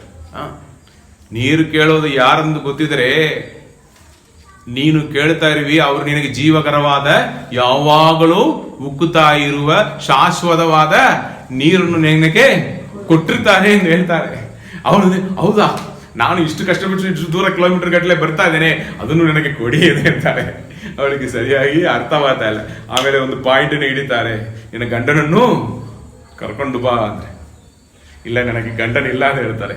ಆದ್ರೆ ಯೇಸು ಕರ್ತನು ಹೇಳ್ತಾರೆ, ನಿನಗೆ 5 ಮಂದಿ ಗಂಡಸರು ಇದ್ರು, ಇವತ್ತು ಇರೋನು ನಿನ್ನ ನಿಜವಾದ ಗಂಡನು ಇಲ್ಲ ಅಂತ ಹೇಳಿದ್ರು. ಅವಳಿಗೆ ಪಕ್ಕದಾಯ್ತು, ಅಯ್ಯೋ ನಮಗೆ ಹಿಸ್ಟ್ರಿಯನ್ನು ಹೇಳಿಬಿಟ್ರು, ನೀವು ಪ್ರವಾದಿ ಅಂತ ಅನಿಸ್ತಾ ಇದೆ. ಆವಾಗ ಅವಳಿಗೆ ಕೆಲವೊಂದು ಚರ್ಚೆಗಳು, ಇಲ್ಲಿ ಆರಾಧಿಸಬೇಕೆಂದು ನಾವು ಹೇಳ್ತೇವೆ, ಯಹೂದಿ ಯೆರೂಸಲೇಮಲ್ಲಿ ಆರಾಧಿಸಬೇಕೆಂದು ನೀವು ಹೇಳ್ತೀರಲ್ಲ. ಯೇಸು ಅಂತ ಹೇಳ್ತಾರೆ, ಆತ್ಮದಿಂದಲೂ ಸತ್ಯದಿಂದಲೂ ದೇವರನ್ನು ಎಲ್ಲಾ ಸ್ಥಳಗಳಿಂದ ಆರಾಧಿಸುವ ಕಾಲ ಬರಲಿಕ್ಕಿದೆ, ಬಂದಿದೆ. ಮೇಷಿಯನು ಬರುವಾಗ ನಮಗೆಲ್ಲ ಹೇಳಿಕೊಡ್ತಾರೆ. ಯೇಸು ಕರ್ತನ ಅವಳಿಗೆ ಪ್ರಕಟಿಸ್ತಾರೆ, ನೀನು ಮಾತನಾಡ್ತಾ ಇರುವ ನಾನೇ ಈ ಲೋಕದ ರಕ್ಷಕನು. ಅವಳು ಕೊಡವನ್ನು ಮುಂದೆ ಕೆಳಗಡೆ ಬಿಟ್ಬಿಟ್ಟು ಒಳಗಡೆ ಓಡಿ ಹೋದಳು. ಊರಿಗೆ ಹೋಗಿ ಅವಳು ಒಂದು ಮಾತು ಹೇಳ್ತಾರೆ. 4ನೇ ಅಧ್ಯಾಯ 39, ಯೋಹಾನನು 4:39. ನಾನು ಮಾಡಿದ್ದನ್ನೆಲ್ಲ ಆತನು ನನಗೆ ಹೇಳಿದನೆಂಬುದಾಗಿ ಸಾಕ್ಷಿ ಕೊಡುತ್ತಿರುವ ಆ ಹೆಂಗಸಿನ ಮಾತಿನ ಮೇಲೆ ಆ ಊರಿನ ಸಮಾರ್ಯರಲ್ಲಿ ಅನೇಕರು ಆತನನ್ನು ನಂಬುವರಾದರು. Hallelujah, hallelujah. ಹೆಂಗಸರು ಅಂದರೆ ಬೆಲೆಹೀನತೆ ಉಳ್ಳವರು, ಇವರಿಂದ ಏನಾಗುತ್ತದೆ, ಅದು ಪಾಪಿಗಳಾಗಿದ್ದರೆ ಇವರೆಲ್ಲ ಸೇರಿಸಲೇಬಾರದು ಎಂದು ಹೇಳಿ ತಳ್ಳಿ ಬಿಡಬೇಕು. ಬಟ್ ನೀವು ನೋಡಿದ್ರೆ ಯೇಸು ಕರ್ತನ ಪ್ರೀತಿ ಮಿತಿಮೀರಿ ಹೋಗ್ತಾ ಇದೆ. ಒಬ್ಬ ಪಾಪಿಯಾಗಿರುವ ಒಬ್ಬ ಸ್ತ್ರೀ ಆ ಲೋಕದಲ್ಲಿ ಆ ಸಮಾಜದವರು ಅವಳನ್ನು ಬಯಸೋದೇ ಇಲ್ಲ, ಅವಳ ಮೇಲೆ ಒಳ್ಳೆ ದೃಷ್ಟಿ ಇಲ್ಲ. ಅಯ್ಯೋ ಪಾಪಿ, ನಾವು ನೀರು ಸೇದೋ ಸ್ಥಳದಲ್ಲಿ ಕೂಡ ಅವ್ರು ಬರಬಾರದು, ನಾವು ಇಲ್ಲದೇ ಇರುವಾಗ ಹೋಗ್ಬೋದು ಬರ್ಬೋದು. ಆ ರೀತಿ ತಳ್ಳಲ್ಪಟ್ಟವಳಾಗಿರುವ ಆ ಸ್ತ್ರೀಯಲ್ಲಿ ದೇವರು ತನ್ನ ಪ್ರೀತಿಯನ್ನು ತೋರಿಸ್ತಾರೆ. ಆ ಸ್ತ್ರೀಗೆ ದೇವರು ತನ್ನ ಪ್ರೀತಿಯನ್ನು ತೋರಿಸ್ತಾರೆ. ಅವಳಿಗೆ ರಕ್ಷಣೆ ಆಗಬೇಕು. ಒಂದು ವೇಳೆ ಅವಳಿಗೆ ಜೀವನದಲ್ಲಿ ಯಾವುದು ಸಮಾಧಾನ ಇಲ್ಲ, ಸಂತೋಷ ಇಲ್ಲ. ಅವು ಗಂಡಸರು ಎಲ್ಲ ಬಂದು ನನ್ನನ್ನು ಈ ರೀತಿಯಲ್ಲಿ ಬಳಸಿಕೊಂಡು ಹೋಗ್ತಾ ಇದ್ದಾರೆ. ನನ್ನ ಜೀವನದಲ್ಲಿ ಯಾರು ನಿರಂತರವಾಗಿಲ್ಲ, ನನಗೆ ನಿರಂತರವಾದ ಪ್ರೀತಿ ಯಾರು ತೋರಿಸೋರಿಲ್ಲ. ಹಂಗೆ ಇರುವಾಗ ನಿಜವಾದ ಪ್ರೀತಿಯನ್ನು ತೋರಿಸುವ ಒಬ್ಬ ದೇವರು ಅವಳ ಜೀವನದಲ್ಲಿ ಬಂದು ಪ್ರೀತಿಯನ್ನು ತೋರಿಸಿ, ನಾನೇ ನಿಜವಾದ ಮೇಸಿಯನು ರಕ್ಷಕನಂತ ಅವಳಿಗೆ ಪ್ರಕಟಿಸಿದ ಆ ಪ್ರೀತಿ ಯಾರು ನನ್ನನ್ನು ಸೇರಿಸಿಕೊಳ್ಳುವುದಿಲ್ಲ, ಬಟ್ ದೇವರು ನನ್ನನ್ನು ಸೇರಿಸಿಕೊಂಡಿದ್ದಾರೆ. ನನ್ನನ್ನು ಪಾಪಿಯಾಗಿ ನೋಡಿದ ಈ ಸಮಾಜ ಮಧ್ಯದಲ್ಲಿ ನನ್ನನ್ನು ಮಗಳಾಗಿ ನೋಡಿದ ಒಬ್ಬ ದೇವರು, ಈ ಪ್ರೀತಿಯನ್ನು ತೋರಿಸಿದ ಆ ದೇವರನ್ನು ನಾನು ಉಡುಗೊರೆಯಾಗಿ ನನ್ನ ಊರಿಗೆ ಕೊಡುವೆನೆಂದು ಓಡಿ ಹೋಗಿ ಅವಳು ಒಂದು ವೇಳೆ ಈ ದೇವರು ನನಗೆ ಸಾಕು, ಯೇಸು ಕರ್ತನ ಜೊತೆಗೆ ಮಾತನಾಡಿಕೊಂಡು ನೀವು ನನಗೆ ಒಳ್ಳೆಯದನ್ನು ಮಾಡಿ ನನ್ನ ಜೀವನವನ್ನು ಬದಲಾಯಿಸಿರಿ, ಇಂಥ ಲಿಸ್ಟು ನನಗೆ ಅಗತ್ಯತೆಗಳು ಇಷ್ಟು ಇವೆ, ಇದೆಲ್ಲ ಪೂರೈಸಿ ಕೊಡಿ. ಒಂದು ಮನೆ ಇಲ್ಲ, ಒಂದು ಮನೆಯನ್ನು ಕೊಡಿ, ಒಂದು ಲ್ಯಾಂಡ್ ಪಕ್ಕದಲ್ಲಿ ಇರಬೇಕು, ವ್ಯವಸಾಯ ನೋಡ್ಕೊಳ್ತೇನೆ, ಹಿಂಗೆಲ್ಲ ಲಿಸ್ಟು ಕೊಡದೆ ತಾನು ರಕ್ಷಣೆ ಹೊಂದಿದಾಗ, ತನ್ನ ಜೀವನದಲ್ಲಿದ್ದ ಯೇಸು ಕರ್ತನ ಪ್ರೀತಿಯನ್ನು ತೋರಿಸುವಾಗ, ಅಲ್ಲಿ ಅವಳು ಕೊಡವನ್ನು ಬಿಟ್ಟು ಓಡಿ ಹೋಗಿ ಆ ಊರಲ್ಲಿ ಇರುವವರೆಲ್ಲರನ್ನು ಅವನು ಕರೀತಾಳೆ. ಬನ್ನಿರಿ, ಒಂದು ವೇಳೆ ಇವರೇ ಮೇಸಿಯನಾಗಿ ಇರಬೇಕು, ಬನ್ನಿರಿ ನೋಡೋಣ ಅಂತ ಹೋಗುವಾಗ ಯೇಸು ಕರ್ತನು ಅಲ್ಲಿ ಸ್ವಲ್ಪ ಕಾಲ ಇದ್ದು ಸಮಾರ್ಯದವರಿಗೆ ಸುವಾರ್ತೆಯನ್ನು ಸಾರಿದರು. ಅವರು ಸುವಾರ್ತೆಯನ್ನು ಸಾರಿದ ಮೇಲೆ ಬಹಳವಾಗಿ ಅಲ್ಲಿ ರಕ್ಷಣೆ ಉಂಟಾಯಿತು ಅಂತ ನಾವು ನೋಡ್ತೇವೆ. ಹಲ್ಲೆಲೂಯಾ. ಅವ್ರು ಹೇಳ್ತಾರೆ, ನೀನು ಹೇಳಿದ ಮಾತುಗಳಿಂದಲ್ಲ, ನಾವು ಅವ್ರ ಬಾಯಿಂದವೇ ಕೇಳಿಸ್ಕೊಂಡೇವೆ. ಆವಾಗಲೂ ಅವಳ ಮೇಲೆ ಅವ್ರಿಗೆ ಪ್ರೀತಿ ಇಲ್ಲ, ಬಟ್ ದೇವರ ಪ್ರೀತಿ ಶಾಶ್ವತವಾದದ್ದು. ಹಲ್ಲೆಲೂಯಾ. ಅವ್ರ ಪ್ರೀತಿಯಲ್ಲಿ ಕಳಕ ಇಲ್ಲ. ಅವರು ಅವಳ ಮೇಲೆ ಇಟ್ಟ ಪ್ರೀತಿನೇ ಅವಳ ಮುಖಾಂತರನೇ ಊರಿಗೆ ರಕ್ಷಣೆ ಬಂದಿತ್ತು. ಹಲ್ಲೆಲೂಯಾ. ಆದ್ರಿಂದ ಪ್ರೀತಿಸುವರು ಸುವಾರ್ತೆಯನ್ನು ಸಾರುತ್ತಾರೆ. ಬರೆದಿಟ್ಟುಕೊಳ್ಳಿರಿ, ಪ್ರೀತಿಸುವರು ಏನ್ ಮಾಡ್ತಾರೆ? ಸುವಾರ್ತೆಯನ್ನು ಸಾರುತ್ತಾರೆ. ನೀವು ಎಷ್ಟು ಜನರಿಗೆ ಈ ಸುವಾರ್ತೆಯನ್ನು ಸಾರುತ್ತೀರಿ? ನಿಮಗಾಗಿ ಒಬ್ಬ ರಕ್ಷಕನಿದ್ದಾನೆ, ನಿಮಗೆ ಬಿಡುಗಡೆ ಕೊಡುವ ಒಬ್ಬ ರಕ್ಷಕನಿದ್ದಾನೆ, ನಿಮ್ಮ ರೋಗಗಳನ್ನು ವಾಸಿ ಮಾಡುವ ಒಬ್ಬ ವೈದ್ಯರು ಇದ್ದಾರೆ, ಒಬ್ಬ ದೇವರಿದ್ದಾರೆ, ನಿಮ್ಮ ಕಷ್ಟ ಸಮಸ್ಯೆಗಳಿಂದ ಬಿಡುಗಡೆ ಮಾಡುವ ಒಬ್ಬ ದೇವರಿದ್ದಾರೆ. ಎಷ್ಟು ಜನರಿಗೆ ನೀವು ಹೇಳ್ತೀರಿ? ಫ್ರೆಂಡ್ಶಿಪ್ ಹೋಗಿ ಬಿಡುತ್ತೆ, ಅಯ್ಯೋ ಇವರು ನಮ್ಮನ್ನು ಸೇರಿಸಿಕೊಳ್ಳುವುದು ನೀವು ದೂರವಾಗಿದ್ದೀರಾ? ಇಲ್ಲ, ನೀವು ಪ್ರೀತಿಯನ್ನು ನಿಮಗೆ ತೋರಿಸಿದ ದೇವರನ್ನು ನೀವು ಹಂಚಿಕೊಳ್ತೀರಾ? ಇದು ನಿಮಗೆ ಪ್ರಶ್ನೆ, ಸವಾಲಾಗ್ತೇನೆ. ನೀವು ನಿಜವಾಗಿ ದೇವರ ಪ್ರೀತಿಯನ್ನು ಅನುಭವಿಸುವವರಾಗಿದ್ದರೆ ನಿಮ್ಮನ್ನು ದೇವರು ಪ್ರೀತಿಸ್ತಾರೆ, ನಿಮ್ಮನ್ನು ದೇವರು ಹೆಚ್ಚಾಗಿ ಸಾಕ್ಷಿಯಾಗಿ ನಿಲ್ಲಿಸಿದ್ದಾರೆ. ನಾನು ಎಲ್ಲೇ ಹಾಳಾಗಿ ಹೋಗಿರಬೇಕು, ಇವತ್ತು ದೇವರು ನನ್ನ ಈ ಒಂದು ಸ್ಥಳದಲ್ಲಿ ಇಟ್ಟಿದ್ದಾರೆ, ನಾನು ಇವತ್ತು ದೇವರ ಮಗಳು, ದೇವರ ಮಗನು, ನಮ್ಮ ಕುಟುಂಬ ಚೆನ್ನಾಗಿದೆ, ನಮಗೆ ಎಲ್ಲ ಆಶೀರ್ವಾದವನ್ನು ಕೊಟ್ಟಿದ್ದಾರೆ ಎಂದು ನೀವು ನಿಜವಾಗಿ ಅನುಭವಿಸುವವರಾಗಿ ಇದ್ದರೆ ಈ ಸುವಾರ್ತೆಯನ್ನು ನೀವು ಇದರವರೆಗೂ ಸಾರಬೇಕು. ನೀವು ಬಂದು ಲಿಸ್ಟ್ ಕೊಡ್ತಾ ಇದ್ದೀರಲ್ಲ, ದೇವರೇ ಅದು ಇಲ್ಲ, ದೇವರು ಇದು ಇಲ್ಲ, ದೇವರು ಇದನ್ನ ನಡೀತಾ ಇಲ್ಲ, ದೇವ್ರು ಮಾಡಿರಿ, ಇದು ಕೂಡ ಸಿಗ್ತಾ ಇಲ್ವ, ಹಂಗೆಲ್ಲ ಬಿಟ್ಬಿಡಿ, ನೀವು ಸುವಾರ್ತೆಯನ್ನು ಸಾರಿ. ಹಲ್ಲೆಲೂಯಾ. ಅವರೆಲ್ಲ ನೋಡಿಕೊಳ್ಳುತ್ತಾರೆ. ಮೊದಲನೇದಾಗಿ ದೇವರ ರಾಜ್ಯಕ್ಕೂ ನೀತಿಗಾಗಿ ತವಕಪಡಿರಿ. ಅದೆಲ್ಲ ನಮ್ಮ ಆಶೀರ್ವಾದಗಳೆಲ್ಲ ಹಿಂದೆ ಬರುವುದು. ಹಲ್ಲೆಲೂಯಾ. ಆಮೇಲೆ ಇಲ್ಲಿ ಒಬ್ಬ ಪಾಪಿಯಾಗಿರುವ ಸ್ತ್ರೀ, ಇನ್ನೊಂದು ಸ್ತ್ರೀಯನ್ನು ನಾನು ತೋರಿಸಲು ಬಯಸ್ತೇನೆ. 2 ಅರಸುಗಳು 5:2-3. ಅರಾಮ್ಯರ ಅರಸನಿಗೆ ನಾಮಾನನೆಂಬೊಬ್ಬ ಸೇನಾಧಿಪತಿ ಇದ್ದನು. ಯೆಹೋವನು ಇವನ ಮುಖಾಂತರವಾಗಿ ಅರಾಮರಿಗೆ ಜಯವನ್ನು ಅನುಗ್ರಹಿಸಿದ್ದರಿಂದ ಅರಸನು ಇವನನ್ನು ಮಹಾಪುರುಷನೆಂದು ಸನ್ಮಾನಯೋಗ್ಯನೆಂದು ಎಣಿಸುತ್ತಿದ್ದನು. ಆದರೆ ಪರಾಕ್ರಮಶಾಲಿಯಾದ ಇವನು ಕುಷ್ಠರೋಗಿಯಾಗಿದ್ದನು. ಅರಾಮ್ಯರು ಒಂದು ಸಾರಿ ಸುಲಿಗೆ ಮಾಡುವುದಕ್ಕೋಸ್ಕರ ಇಸ್ರಾಯೇಲರ ಪ್ರಾಂತ್ಯಕ್ಕೆ ಹೋಗಿ ಬರುವಾಗ ಅಲ್ಲಿ ಒಬ್ಬ ಹುಡುಗಿಯನ್ನು ಹಿಡಿದುಕೊಂಡು ಬಂದರು. ಆಕೆಯು ನಾಮಾನನ ಹೆಂಡತಿಗೆ ದಾಸಿಯಾದಳು. ಆಕೆಯು ಒಂದು ದಿವಸ ತನ್ನ ಯಜಮಾನನಿಗೆ, ನಮ್ಮ ದಣಿಯ ಸಮಾರ್ಯದಲ್ಲಿರುವ ಪ್ರವಾದಿಯ ಹತ್ತಿರ ಇರುತ್ತಿದ್ದರೆ ಎಷ್ಟೋ ಒಳ್ಳೆಯದಾಗುತ್ತಿದ್ದು, ಅವನು ಇವನು ಯಾಕೆ ಅಷ್ಟು ದೊಡ್ಡ ತಳಪದಿ ಕುಷ್ಠರೋಗಿಯಾಗಿದ್ದನು. ಎಲ್ಲಾ ಯುದ್ಧಗಳಲ್ಲಿ ಜಯವನ್ನು ತಂದು ಕೊಟ್ಟವನು ಕುಷ್ಠರೋಗಿ. ಅವನ ಹೆಂಡತಿ ಮಕ್ಕಳು ಅವನ ಹತ್ತಿರ ಹೋಗೋದಕ್ಕಾಗಲ್ಲ, ಯಾವಾಗ ಸಾಯ್ತಾನ ಗೊತ್ತಿಲ್ಲ. ಯಜಮಾನಿಯಾಗಿ ಇರುವವಳು ಅವನ ಹೆಂಡತಿ ದಿನ ಅಳುತ್ತಾ ಇದ್ದಳು. ಅವಳು ಎಷ್ಟೋ ಸಂತೈಸುವಿಕೆ ಮಾಡಿದ ಪ್ರಯತ್ನ ಮಾಡಿದಳು. ಅಯ್ಯೋ, ಯಾವಾಗ ಇವ್ರು ತೀರಿ ಹೋಗ್ತಾರೋ ಗೊತ್ತಿಲ್ಲ ಅಲ್ವಾ, ನಮಗೆ ಎಷ್ಟು ಸಹಾಯ ಮಾಡಿದ್ದಾರೆ, ದೇಶಕ್ಕೆ ಎಷ್ಟು ಒಳ್ಳೇದು ಮಾಡಿದ್ದಾರೆ, ಇವ್ರು ತಿರುಗಿ ಹೋಗಿ ಬಿಡ್ತಾರಲ್ಲ ಅಂದವಳು ನೋವಲ್ಲಿ ಅಳುತ್ತಾ ಇರುವಾಗ ಅವಳು ಅಲ್ಲಿ ದಾಸಿಯ ಇರುವ ಒಂದು ಸರ್ವೆಂಟ್ ಮೇಡ್, ಕೆಲಸದವಳು, ನೀವು ಇವತ್ತು ನಾಮಾನನ್ನು ಕರ್ಕೊಂಡು ಇಸ್ರೇಲ್ ಹೋಗಿರಿ, ಅಲ್ಲಿ ಒಬ್ಬ ದೇವರ ಪ್ರವಾದಿ ಇರುತ್ತಾನೆ, ಅಲ್ಲಿ ಹೋದ್ರೆ ಅವನು ವಾಸಿಯಾಗುತ್ತಾನೆ. ಇವತ್ತು ನಾಮಾನನು ಅವನ ಜೊತೆಯಲ್ಲಿರುವ ಎಲ್ಲ ಸೈನಿಕರು ಕರ್ಕೊಂಡು ಎಲ್ಲಿ ಹೋಗ್ತಾನೆ? ಪ್ರವಾದಿನ ಬಳಿಗೆ ಹೋಗಿ ಇಸ್ರೇಲ್ ದೇಶದಲ್ಲಿ ಹೋಗಿ ನಿಲ್ಲುವಾಗ ಪ್ರವಾದಿ ಹೇಳಿದನು, ನೀನು ಯೋರ್ದಾನ್ ಹೊಳೆಯಲ್ಲಿ ಹೋಗಿ 7 ಸಾರಿ ಮುಳುಗಿ ಹೊರಗಡೆ ಬಾ, ನಿನಗೆ ಬಿಡುಗಡೆ ಆಗುತ್ತದೆ. ಅವನು ಆ ಮಾತಿಗೆ ವಿಧೇಯನಾಗಿ ಹೋಗಿ 7 ಸಾರಿ ಮುಳುಗಿ ಹೊರಗಡೆ ಬರುವಾಗ ಕುಷ್ಠರೋಗಿಯಾಗಿ ಇದ್ದ ಅವನ ಶರೀರವು ಕೂಸಿನ ಶರೀರ ಹಾಗೆ ಬದಲಾಯಿತು. ನಿಮಗೆ ದೇವರು ಒಳ್ಳೆಯದು ಮಾಡಿದ್ದಾರೆ. ಒಂದು ವೇಳೆ ನೀವು ಅನುಭವಿಸುವವರಾಗಿದ್ದರೆ, ನೀವು ಕೆಲಸ ಮಾಡುವ ಸ್ಥಳದಲ್ಲಿ ಕೂಡ ಯಾರಾದರೂ ಒಬ್ಬರಿಗೆ ಕಷ್ಟ ಬರುವಾಗ ನೀವು ಹೇಳಬೇಕು, ಈ ಸಭೆಗೆ ಬನ್ನಿರಿ, ಅಲ್ಲಿ ನಿಮಗೆ ಬಿಡುಗಡೆ ಆಗುತ್ತದೆ. ಯೇಸು ಕರ್ತನ ಬಳಿಗೆ ಬನ್ನಿರಿ, ಅವರು ನಿಮಗೆ ವಿಶ್ರಾಂತಿ ಕೊಡುತ್ತಾರೆ, ನಿಮ್ಮ ಸಮಸ್ಯೆಗಳನ್ನು ಅವರು ದೂರ ಮಾಡುವರು ಎಂದು ಹೇಳೋರಾಗಿರ್ಬೇಕು. ಅಯ್ಯೋ, ನಾನು ಕೆಲಸದವಳು, ನಾನು ಬಡವಳು, ಹಂಗೆಲ್ಲ ಹೇಳಬಾರದು. ನೀವು ಬಡವರಾಗಿದ್ದರು, ಶ್ರೀಮಂತರಾಗಿದ್ದರು, ಯಾವುದು ಜಾತಿಯಲ್ಲಿ ಹುಟ್ಟಿದವರಾಗಿದ್ದರು, ದೇವರು ಆರಿಸಿಕೊಂಡಿರುವ ದೇವರ ಮಗನಾಗಿ ಮಗಳಾಗಿದ್ದೀರಿ. ಹಲ್ಲೆಲೂಯಾ. ಆದುದರಿಂದ ನೀವು ದಾಸಿಯಾಗಿದ್ರು, ನೀವು ದೊಡ್ಡ ಅಧಿಕಾರಿಯಾಗಿದ್ರು, ಯಾರಾದ್ರೂ ಕಣ್ಣು ಮುಂದೆ ಕಷ್ಟ ಅಂತ ಬಂದ್ರೆ ಅವರಿಗೆ ವಿಶ್ರಾಂತಿ ಕೊಡುವಂತ ದೇವರ ಬಳಿಗೆ ಕರ್ಕೊಂಡು ಬನ್ನಿರಿ. ಹಲ್ಲೆಲೂಯಾ. ಎಷ್ಟು ಜನರು ಸಿದ್ಧರಾಗಿದ್ದೀರಿ? ನಾನು ಮಾಡುವೇನು, ನನಗೆ ಒಳ್ಳೆಯದು ಮಾಡಿದ ಪ್ರೀತಿ ತೋರಿಸಿದ ದೇವರಿಗೋಸ್ಕರ ನಾನು ಮಾಡುವೇನು ಎಂದು ನೀವು ಹಲ್ಲೆಲೂಯಾ ದೇವರಿಗೆ ಒಪ್ಪಿಸಿಕೊಡಿರಿ. ಆಮೇಲೆ ನೀವು ನೋಡಿದರೆ ತನ್ನ ಮಗಳಿಗಾಗಿ, ತನ್ನ ಮಗಳ ಬಿಡುಗಡೆಗಾಗಿ ತುಂಬಾ ಏರ್ನೆಸ್ಟ್ಲಿ ಶ್ರದ್ಧೆಯಿಂದ ಪ್ರಾರ್ಥನೆ ಮಾಡಿ ಬಿಡುಗಡೆಯನ್ನು ಪಡೆದ ಒಬ್ಬ ಸ್ತ್ರೀ. ಮತ್ತಾಯ 15:21-28 ಬೇಗ ಓದಿ. ಮತ್ತಾಯ 15:21-28 ಬರೆ. ಯೇಸು ಅಲ್ಲಿಂದ ಹೊರಟು ತೂರ್ ಸೀದೋನ್ ಪಟ್ಟಣಗಳ ಪ್ರಾಂತ್ಯಗಳಿಗೆ ಹೋದನು. ಆ ಸೀಮೆಯಿಂದ ಕಾನಾನ್ಯರವಳ ಒಬ್ಬಳು ಹೊರಟು ಬಂದು, ಸ್ವಾಮಿ ದಾವೀದನ ಕುಮಾರನೇ, ನನ್ನನ್ನು ಕರುಣಿಸು, ನನ್ನ ಮಗಳಿಗೆ ಇವಳು ಯಹೂದಿಯಲ್ಲ, ಕ್ರೈಸ್ತರಲ್ಲ, ಅವಳು ಕಾನಾನ್ಯರಂದ್ರೆ ಅವರು ಬೇರೆ ಧರ್ಮದಲ್ಲಿ ಇರುವವರು, ಬೇರೆ ನಂಬಿಕೆಯಲ್ಲಿ ಇರುವವರು, ಅವರುಗಳಿಗೆ ದೇವರುಗಳಿದ್ದರು.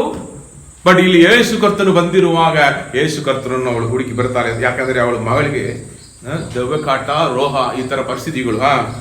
ದಾವೀದನ ಕುಮಾರನೇ, ನನ್ನನ್ನು ಕರುಣಿಸು, ನನ್ನ ಮಗಳಿಗೆ ದೆವ್ವದ ಕಾಟ ಬಹಳವಾಗಿದೆ ಎಂದು ಕೂಗಿಕೊಂಡಳು. ಆದರೆ ಆತನು ಆಕೆಗೆ ಏನೂ ಉತ್ತರ ಕೊಡಲಿಲ್ಲ. ಆಗ ಆತನ ಶಿಷ್ಯರು ಬಂದು, ನಮ್ಮ ಹಿಂದೆ ಕೂಗಿಕೊಂಡು ಬರುತ್ತಾಳೆ, ಆಕೆಯನ್ನು ಕಳುಹಿಸಿ ಬಿಡು ಎಂದು ಆತನನ್ನು ಬೇಡಿಕೊಂಡರು. ಅದಕ್ಕಾತನು, ತಪ್ಪಿಸಿಕೊಂಡ ಕುರಿಗಳಂತಿರುವ ಇಸ್ರಾಯೇಲರ ಮನೆತನದವರ ಬಳಿಗೆ ಹೊರತು ಮತ್ತಾರ ಬಳಿಗೂ ನಾನು ಕಳುಹಿಸಲ್ಪಟ್ಟವನಲ್ಲ ಅಂದನು. ಆಗ ಆಕೆ ಬಂದು ಆತನಿಗೆ ಅಡ್ಡ ಬಿದ್ದು, ಸ್ವಾಮಿ, ನನಗೆ ಅನುಗ್ರಹ ಮಾಡಬೇಕು ಎಂದಳು. ಅದಕ್ಕಾತನು, ಮಕ್ಕಳು ತಿನ್ನುವ ರೊಟ್ಟಿಯನ್ನು ತಗೊಂಡು ನಾಯಿಮರಿಗಳಿಗೆ ಹಾಕುವುದು ಸರಿಯಲ್ಲ ಎಂದು ಉತ್ತರ ಕೊಡಲು ಆಕೆ, ಸ್ವಾಮಿ, ಆ ಮಾತು ನಿಜವೇ. ನಾಯಿಮರಿಗಳಂತೂ ತಮ್ಮ ಯಜಮಾನರ ಮೇಜಿನಿಂದ ಬೀಳುವ ರೊಟ್ಟಿಯ ತುಂಡುಗಳನ್ನು ತಿನ್ನುತ್ತಾವಲ್ಲ ಅಂದಳು. ಆಗ ಯೇಸು ಆಕೆಗೆ, ಅಮ್ಮ, ನಿನ್ನ ನಂಬಿಕೆ ಬಹಳ, ನಿನ್ನ ಮನಸ್ಸಿನಂತೆ ಆಗಲಿ ಎಂದು ಅಮ್ಮ ಎಂದು ಕರೀತಾರೆ. ಹಲ್ಲೆಲೂಯಾ. ಅವಳು ಅನ್ಯ ಸ್ತ್ರೀಯಾಗಿದ್ರು, ಅವಳು ದೇವರು ಸೃಷ್ಟಿ ಮಾಡಿದ ಸ್ತ್ರೀನೇ. ಹಲ್ಲೆಲೂಯಾ. ಹಾಗೆ ಇರುವಾಗ ದೇವರು ತಿರಸ್ಕರಿಸುವ ದೇವರಲ್ಲ. ಯಾರು ಅವ್ರನ್ನ ಹುಡುಕಿ ಬಂದ್ರು ಅವಳ ನಂಬಿಕೆಯನ್ನು ತೋರಿಸ್ತಾಳೆ, ಸ್ಥಿರಚಿತ್ತವನ್ನು ತೋರಿಸ್ತಾಳೆ, ಅವಳು ಎಡಬಿಡದೆ ಬೇಡಿಕೊಳ್ಳುತ್ತಾಳೆ. ಅಯ್ಯೋ, ಹಿಂಗೆ ಹೇಳಿಬಿಟ್ರಲ್ಲ, ಹೋಗಿ ಬಿಡೋಣ, ಯಾರನ್ನು ನೋಡಿ ಹೇಳಿ, ಹಂಗಲ್ಲ ಇಲ್ಲ. ಅವಳು ತಗ್ಗಿಸಿಕೊಳ್ತಾಳೆ. ಹಲ್ಲೆಲೂಯಾ. ತನ್ನನ್ನು ತಗ್ಗಿಸಿಕೊಂಡು ಅವಳು ದೇವರ ಪಾದದಲ್ಲಿ ಒಪ್ಪಿಸಿಕೊಟ್ಟು ಅವಳು ಬಿಡದೆ ಪ್ರಾರ್ಥನೆ ಮಾಡಿ, ತನ್ನ ಮಗಳಿಗೆ ಬಿಡುಗಡೆ ಆಗಬೇಕು, ಹೆಂಗೆ ಆದ್ರೂ ಬಿಡುಗಡೆ ಆಗಬೇಕು, ನೀವು ಸಹಾಯ ಮಾಡಿರಿ. ನೀವು ದೇವರಾಗಿದ್ದರೆ ಬರೀ ಯಹೂದಿಯರಿಗೆ ಮಾತ್ರ ದೇವರಲ್ಲ, ಎಲ್ಲರಿಗೂ ದೇವರು ತಾನೆ. ಮನೆಯಲ್ಲಿ ಇರುವ ಕುರಿಮರಿಗಳಿಗೂ ನಾಯಿಗಳಿಗೂ ಕೂಡ ನಮಗೆ ಇರೋ ಊಟದಲ್ಲಿ ಇರೋದನ್ನು ಹಾಕೋದಿಲ್ಲವೇ? ಆದ್ರಿಂದ ನಮಗೂ ಸಹಾಯ ಮಾಡಿರಿ ಎಂದು ಅವಳು ಬೇಡಿಕೊಳ್ಳುವಾಗ ದೇವರು ಅವಳ ನಂಬಿಕೆಯನ್ನು, ಸ್ಥಿರಚಿತ್ತವನ್ನು, ಅವಳು ಎಡಬಿಡದೆ ಅವಳ ಪಾದವನ್ನು ಹಿಡಿದುಕೊಂಡದನ್ನು ನೋಡಿ ಅಲ್ಲಿ ಹೇಳಿದ್ರೆ, ಅಮ್ಮ, ನಿನ್ನ ನಂಬಿಕೆ ಬಹಳ, ಇಲ್ಲಿ ನಿನ್ನ ಮಗಳಿಗೆ ಮಗಳ ಅಲ್ಲಿಯೇ ಇಲ್ಲ, ನಿನ್ನ ನಂಬಿಕೆಯಿಂದ ಅವಳಿಗೆ ಸ್ವಸ್ಥವಾಯಿತು, ಬಿಡುಗಡೆ ಆಯಿತು ಅಂತ ಹೇಳಿದ್ರು. ಆ ಕ್ಷಣದಲ್ಲಿ ಮನೆಯಲ್ಲಿದ್ದ ಮಗಳಿಗೆ ಸ್ವಸ್ಥವಾಯಿತು. ಯಾಕೆಂದ್ರೆ ಅವರು ಸರ್ವವ್ಯಾಪಿ, ಅವ್ರ ಪ್ರೀತಿಯು ಸರ್ವವ್ಯಾಪಿ. ಹಲ್ಲೆಲೂಯಾ. ಎಲ್ಲ ಕಡೆಯೂ ವ್ಯಾಪಿಸ್ತಿರುವ ಪ್ರೀತಿಯವರ ಪ್ರೀತಿ. ಹಲ್ಲೆಲೂಯಾ. ಕೊನೆಯಾಗಿ ನೀವು ನಿಮ್ಮ ಮಕ್ಕಳಿಗಾಗಿ ಎಡಬಿಡದೆ ಪ್ರಾರ್ಥನೆ ಮಾಡುವವರಾಗಿರಬೇಕು.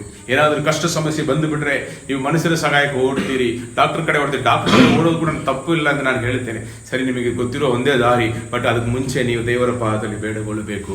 ಡಾಕ್ಟರ್ ಕೈಯಲ್ಲಿ ಒಪ್ಪಿಸ್ಕೊಟ್ರು, ನೀವು ಅಲ್ಲಿ ಹಾಸ್ಪಿಟಲ್ ಸೇರಿಸಿದ್ರು, ನೀವು ಅಲ್ಲಿ ಮೊಣಗಾಲಲ್ಲಿ ಪ್ರಾರ್ಥಿಸಬೇಕು.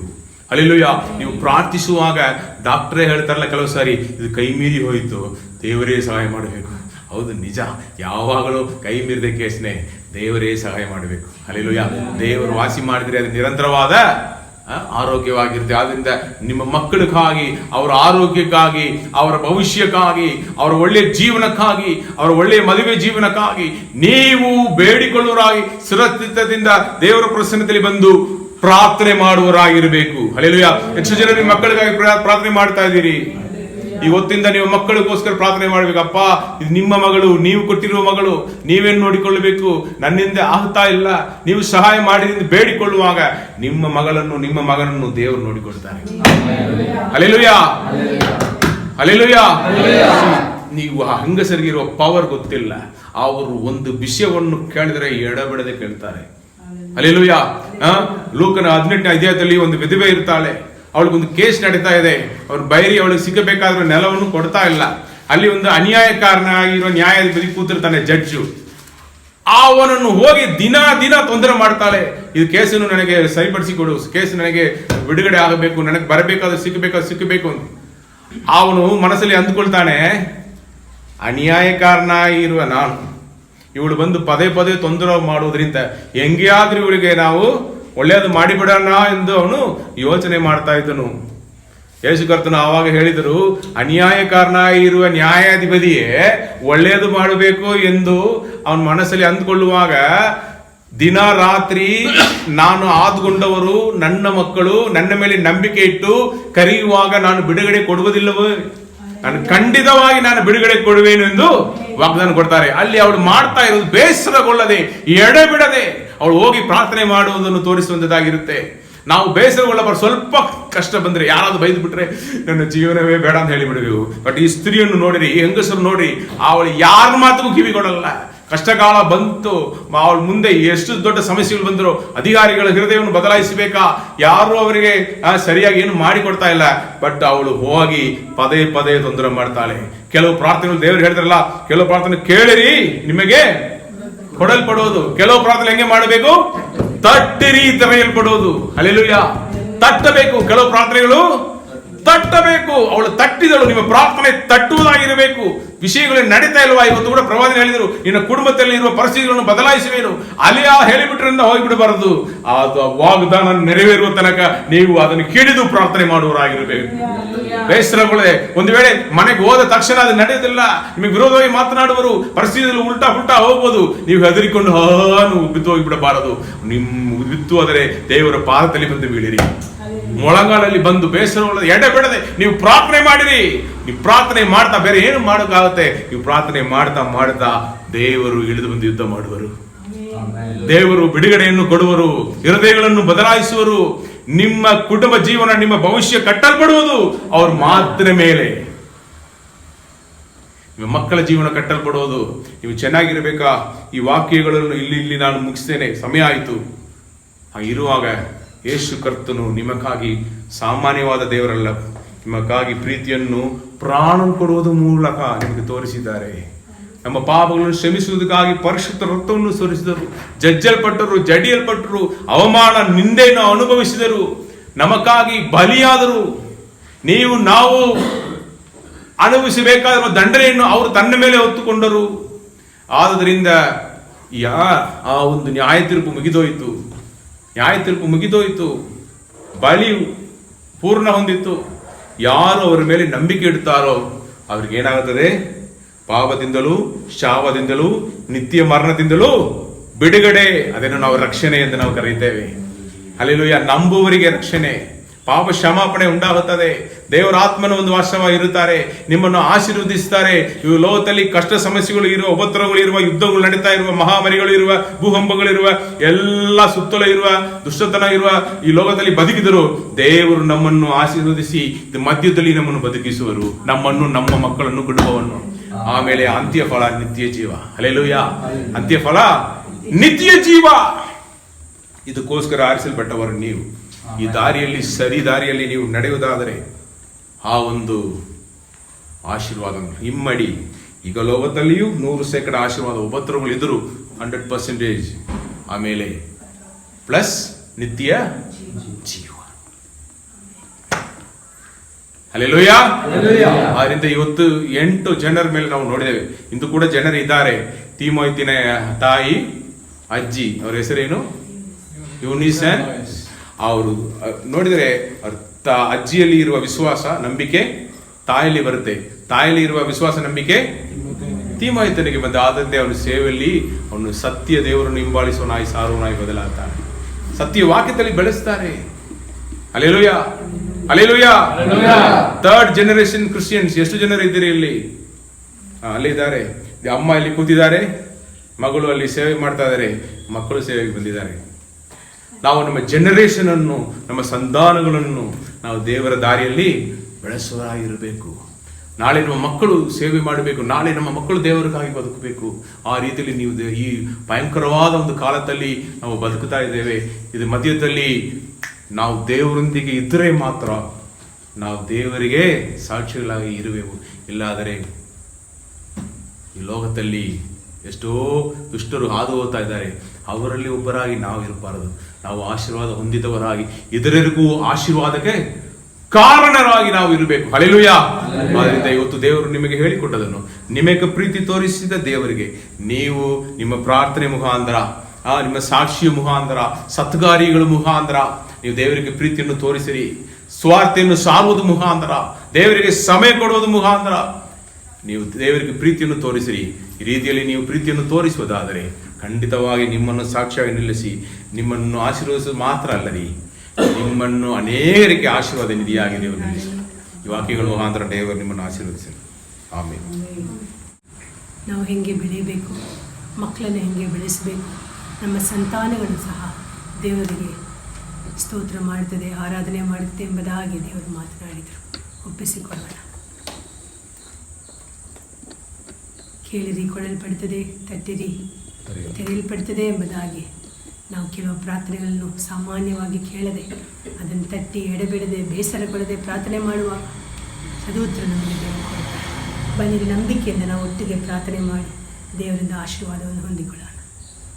ಸರ್ವಶಕ್ತನು ಮಹೋನ್ನತನೂ ಆಗಿರುವ ಆತನೇ, ಒಳ್ಳೆಯ ಸಮಯಕ್ಕಾಗಿ ನಮಗೆ ಸ್ತೋತ್ರ ಸ್ವಾಮಿ. ಅಪ್ಪ, ಈ ದಿನ ನೀವು ಕೊಟ್ಟಂಥ ವಾಗ್ದಾನಗಳಿಗಾಗಿ ಸ್ತೋತ್ರ, ಮಾತನಾಡಿದ ವಾಕ್ಯಗಳಿಗಾಗಿ ಸ್ತೋತ್ರ ಸ್ವಾಮಿ. ಅಪ್ಪ, ವಿಶೇಷವಾಗಿ ಸ್ವಾಮಿ ನಮ್ಮ ಜೀವನದಲ್ಲಿ ನಮ್ಮ ಬಾಳು ಬದುಕು ಹೇಗಿರಬೇಕು, ನಮ್ಮನ್ನು ನೋಡಿ ಇದರನ್ನು ನಿಮ್ಮನ್ನು ಕಂಡುಕೊಳ್ಳಬೇಕು. ಅಪ್ಪ ಸ್ವಾಮಿ, ನಾವು ಸಾಮಾನ್ಯ ಜನರನ್ನು ಅಂದ್ಕೊಳ್ಳದೆ ದೇವರ ಮಕ್ಕಳೆಂಬ ನಂಬಿಕೆಯಿಂದ ನಾವು ಸ್ವಾಮಿ ನಮ್ಮ ಜೀವನವನ್ನು ಸಾಕ್ಷಿಗಳಾಗಿ ಬದಲಾಗಿಸಿ ಎಡೆಬಿಡದೆ ಬೇಸರಗೊಳ್ಳದೆ ನಂಬಿಕೆಯಿಂದ ಪ್ರಾರ್ಥನೆ ಮಾಡುವಾಗ ದೇವರು ಇಳಿದು ಬಂದು ನಮಗೋಸ್ಕರ ಯುದ್ಧ ಮಾಡುವಿರಿ, ಅನೇಕ ಕಾರ್ಯಗಳಲ್ಲಿ ಜಯವನ್ನು ಕೊಡುವಿರಿ ಎಂಬುದಾಗಿ ಸ್ವಾಮಿ ನಮ್ಮೊಂದಿಗೆ ನೀವು ಮಾತನಾಡಿದರೆ ಸ್ವಾಮಿ ನಿಮಗೆ ಸ್ತೋತ್ರ. ಎಷ್ಟೋ ಒಂದು ಸ್ವಾಮಿ ಮಹಿಳೆಯರು ಸ್ವಾಮಿ ತನ್ನ ಜೀವನದಲ್ಲಿ ತನ್ನ ಮಕ್ಕಳಿಗೂ ತನ್ನ ಮೊಮ್ಮಕ್ಕಳಿಗೂ ತನ್ನ ಸಂತಾನಗಳಿಗೂ ಉದಾಹರಣವಾಗಿ ನಿಂದು ನಿಮ್ಮನ್ನು ತೋರಿಸಿದ್ದಾರೆ ಸ್ವಾಮಿ. ಅವ್ರ ಜೀವನದಲ್ಲಿ ಪರಿಸ್ಥಿತಿಗಳು ಬಂದಾಗ, ಮಕ್ಕಳಿಗೆ ಹುಷಾರಿಲ್ಲ ಅಂತಿರೋ ಪರಿಸ್ಥಿತಿ ಬಂದಾಗ, ಜೀವನದಲ್ಲಿ ಏನೂ ಇಲ್ಲ ಅಂತಿರುವ ನೋವುಗಳು ಬಂದಾಗ, ತನ್ನ ಬಿಡುಗಡೆ ಬೇಕು ಅಂತಿರೋ ಪರಿಸ್ಥಿತಿಗಳು ಬಂದಾಗ ಸ್ವಾಮಿ ಹೇಗೆ ಪ್ರಾರ್ಥನೆ ಮಾಡಿ ಜಯ ಜೀವಿಯನ್ನು ಜೀವಿಸಿ ಅನೇಕರಿಗೆ ಸಾಕ್ಷಿಗಳಾಗಿ ಬದುಕಿ ಇವರು ಇನ್ನೂ ಸ್ವಲ್ಪ ಕಾಲ ಬದುಕೋದಿಲ್ವೇ ಎಂಬುದಾಗಿ ಆಸೆ ಪಡುವ ಹಾಗೆ ಸಾಕ್ಷಿಗಳಾಗಿ ನಿಂತು ಸ್ವಾಮಿ ಅನೇಕರಿಗೆ ನಿಮ್ಮನ್ನು ಸುವಾರ್ತೆಯನ್ನು ತೋರಿಸಿದ್ರು, ನಿಮ್ಮನ್ನು ತೋರಿಸಿದ್ರು, ನಿಮ್ಮ ಪರಿಶುದ್ಧತೆಯನ್ನು ನಿಮ್ಮ ಪ್ರೀತಿಯನ್ನು ತೋರಿಸಿದ್ರು ಎಂಬುದಾಗಿ ನಾವು ನೋಡಿದ್ದೇವೆ ಸ್ವಾಮಿ. ಅದೇ ಪ್ರಕಾರ ನಮ್ಮ ಜೀವನ ನಮ್ಮ ಕ್ರೈಸ್ತ ಜೀವನ ನಮ್ಮಲ್ಲಿ ಮುಗಿದು ಹೋಗದೆ ನಮ್ಮ ಸಂತಾನಗಳಿಗೂ ಸಹ ಹೋಗಬೇಕಾಗಿ ನಮ್ಮ ಸಾಕ್ಷಿಗಳು ಇರಬೇಕಾಗಿ ನಮ್ಮನ್ನು ಒಪ್ಪಿಸಿಕೊಡುತ್ತೇವೆ ಸ್ವಾಮಿ. ಅನೇಕ ಸಮಯದಲ್ಲಿ ಸ್ವಾಮಿ ನಾವು ಸೋದು ಹೋಗ್ಬಿಡ್ತೇವೆ, ಆದರೆ ಹಂಗೆ ಸೋದು ಹೋಗದೆ ಬೇಸರಗೊಳ್ಳದೆ ಎಡೆಬಿಡದೆ ನಂಬಿಕೆಯಿಂದ ನಾವು ಪ್ರಾರ್ಥನೆ ಮಾಡುವಾಗ ಕಟ್ಟಲ್ಪಡಬೇಕಾಗಿರುವ ಎಲ್ಲ ಕಾರ್ಯದಲ್ಲೂ ದೇವರು ನಮಗೋಸ್ಕರ ಬಂದು ಯುದ್ಧ ಮಾಡಿ ನಡೆಸಿಕೊಡ್ತೀರಿ, ಎಲ್ಲ ಜಯವನ್ನು ನಮಗೆ ಕೊಡ್ತೀರಿ ಎಂಬುದಾಗಿ ಸ್ವಾಮಿ ಮಾತನಾಡಿದ ಪ್ರಕಾರ ತನ್ನನ್ನು ಒಪ್ಪಿಸಿಕೊಟ್ಟು ಪ್ರಾರ್ಥನೆ ಮಾಡಿ ಜಯವನ್ನು ಹೊಂದಿಕೊಳ್ಳೋಕ್ಕೆ ಒಬ್ಬೊಬ್ಬರಿಗೂ ದೇವರು ಸಹಾಯ ಮಾಡಬೇಕಾಗಿ ಒಪ್ಪಿಸುತ್ತೇನೆ ಸ್ವಾಮಿ. ಕೆಲಸ ಕಾರ್ಯಗಳು, ಮದುವೆ ಕಾರ್ಯಗಳು, ಸಾಲ ತೀರಿಸಬೇಕಾಗಿರುವ ಕಾರ್ಯಗಳು, ಪರೀಕ್ಷೆಗೋಸ್ಕರ ಎಕ್ಸಾಮ್ಗೋಸ್ಕರ ಜ್ಞಾನ ಬೇಕಾಗಿರುವ ವಿಷಯಗಳಲ್ಲಿ ಸ್ವಾಮಿ ಎಲ್ಲ ಕಾರ್ಯವನ್ನು ದೇವರ ಮಕ್ಕಳಿಗೆ ಒದಗಿಸಿಕೊಡಿ ಸ್ವಾಮಿ. ಈ ವಾರ ಇಲ್ಲಿ ಬಂದು ಆರಾಧನೆ ಮಾಡಿರುವ ನಿಮ್ಮನ್ನು ನಂಬಿ ಪ್ರಾರ್ಥನೆ ಮಾಡ್ತಾ ಇರುವ ಪ್ರತಿಯೊಬ್ಬರಿಗೂ ಆಶೀರ್ವಾದಕರವಾಗಿರಲಿ ಸ್ವಾಮಿ. ಅವರಿಗೆ ಮಾತ್ರ ಅಲ್ಲ, ಅನೇಕರಿಗೆ ನಿಮ್ಮ ಮಕ್ಕಳ ಆಶೀರ್ವಾದ ನೀಗಳಾಗಿರೋದಕ್ಕೆ ಸಹಾಯ ಮಾಡಪ್ಪ. ಹಂಗೆ ಮಾಡಲಿಕ್ಕೆ ಶಕ್ತನಾದದಕ್ಕಾಗಿ ಸ್ತೋತ್ರ. ನಮ್ಮ ಪ್ರಾರ್ಥನೆಯನ್ನು ಅಧಿದೀನತೆಯಿಂದ ಪೂರ್ಣ ನಂಬಿಕೆಯಿಂದ ನಜರೇನಾದ ಯೇಸು ನಾಮದಲ್ಲಿ ಬೇಡುತ್ತೇವೆ, ಜೀವವುಳ್ಳ ತಂದೆ. ಆಮೆನ್.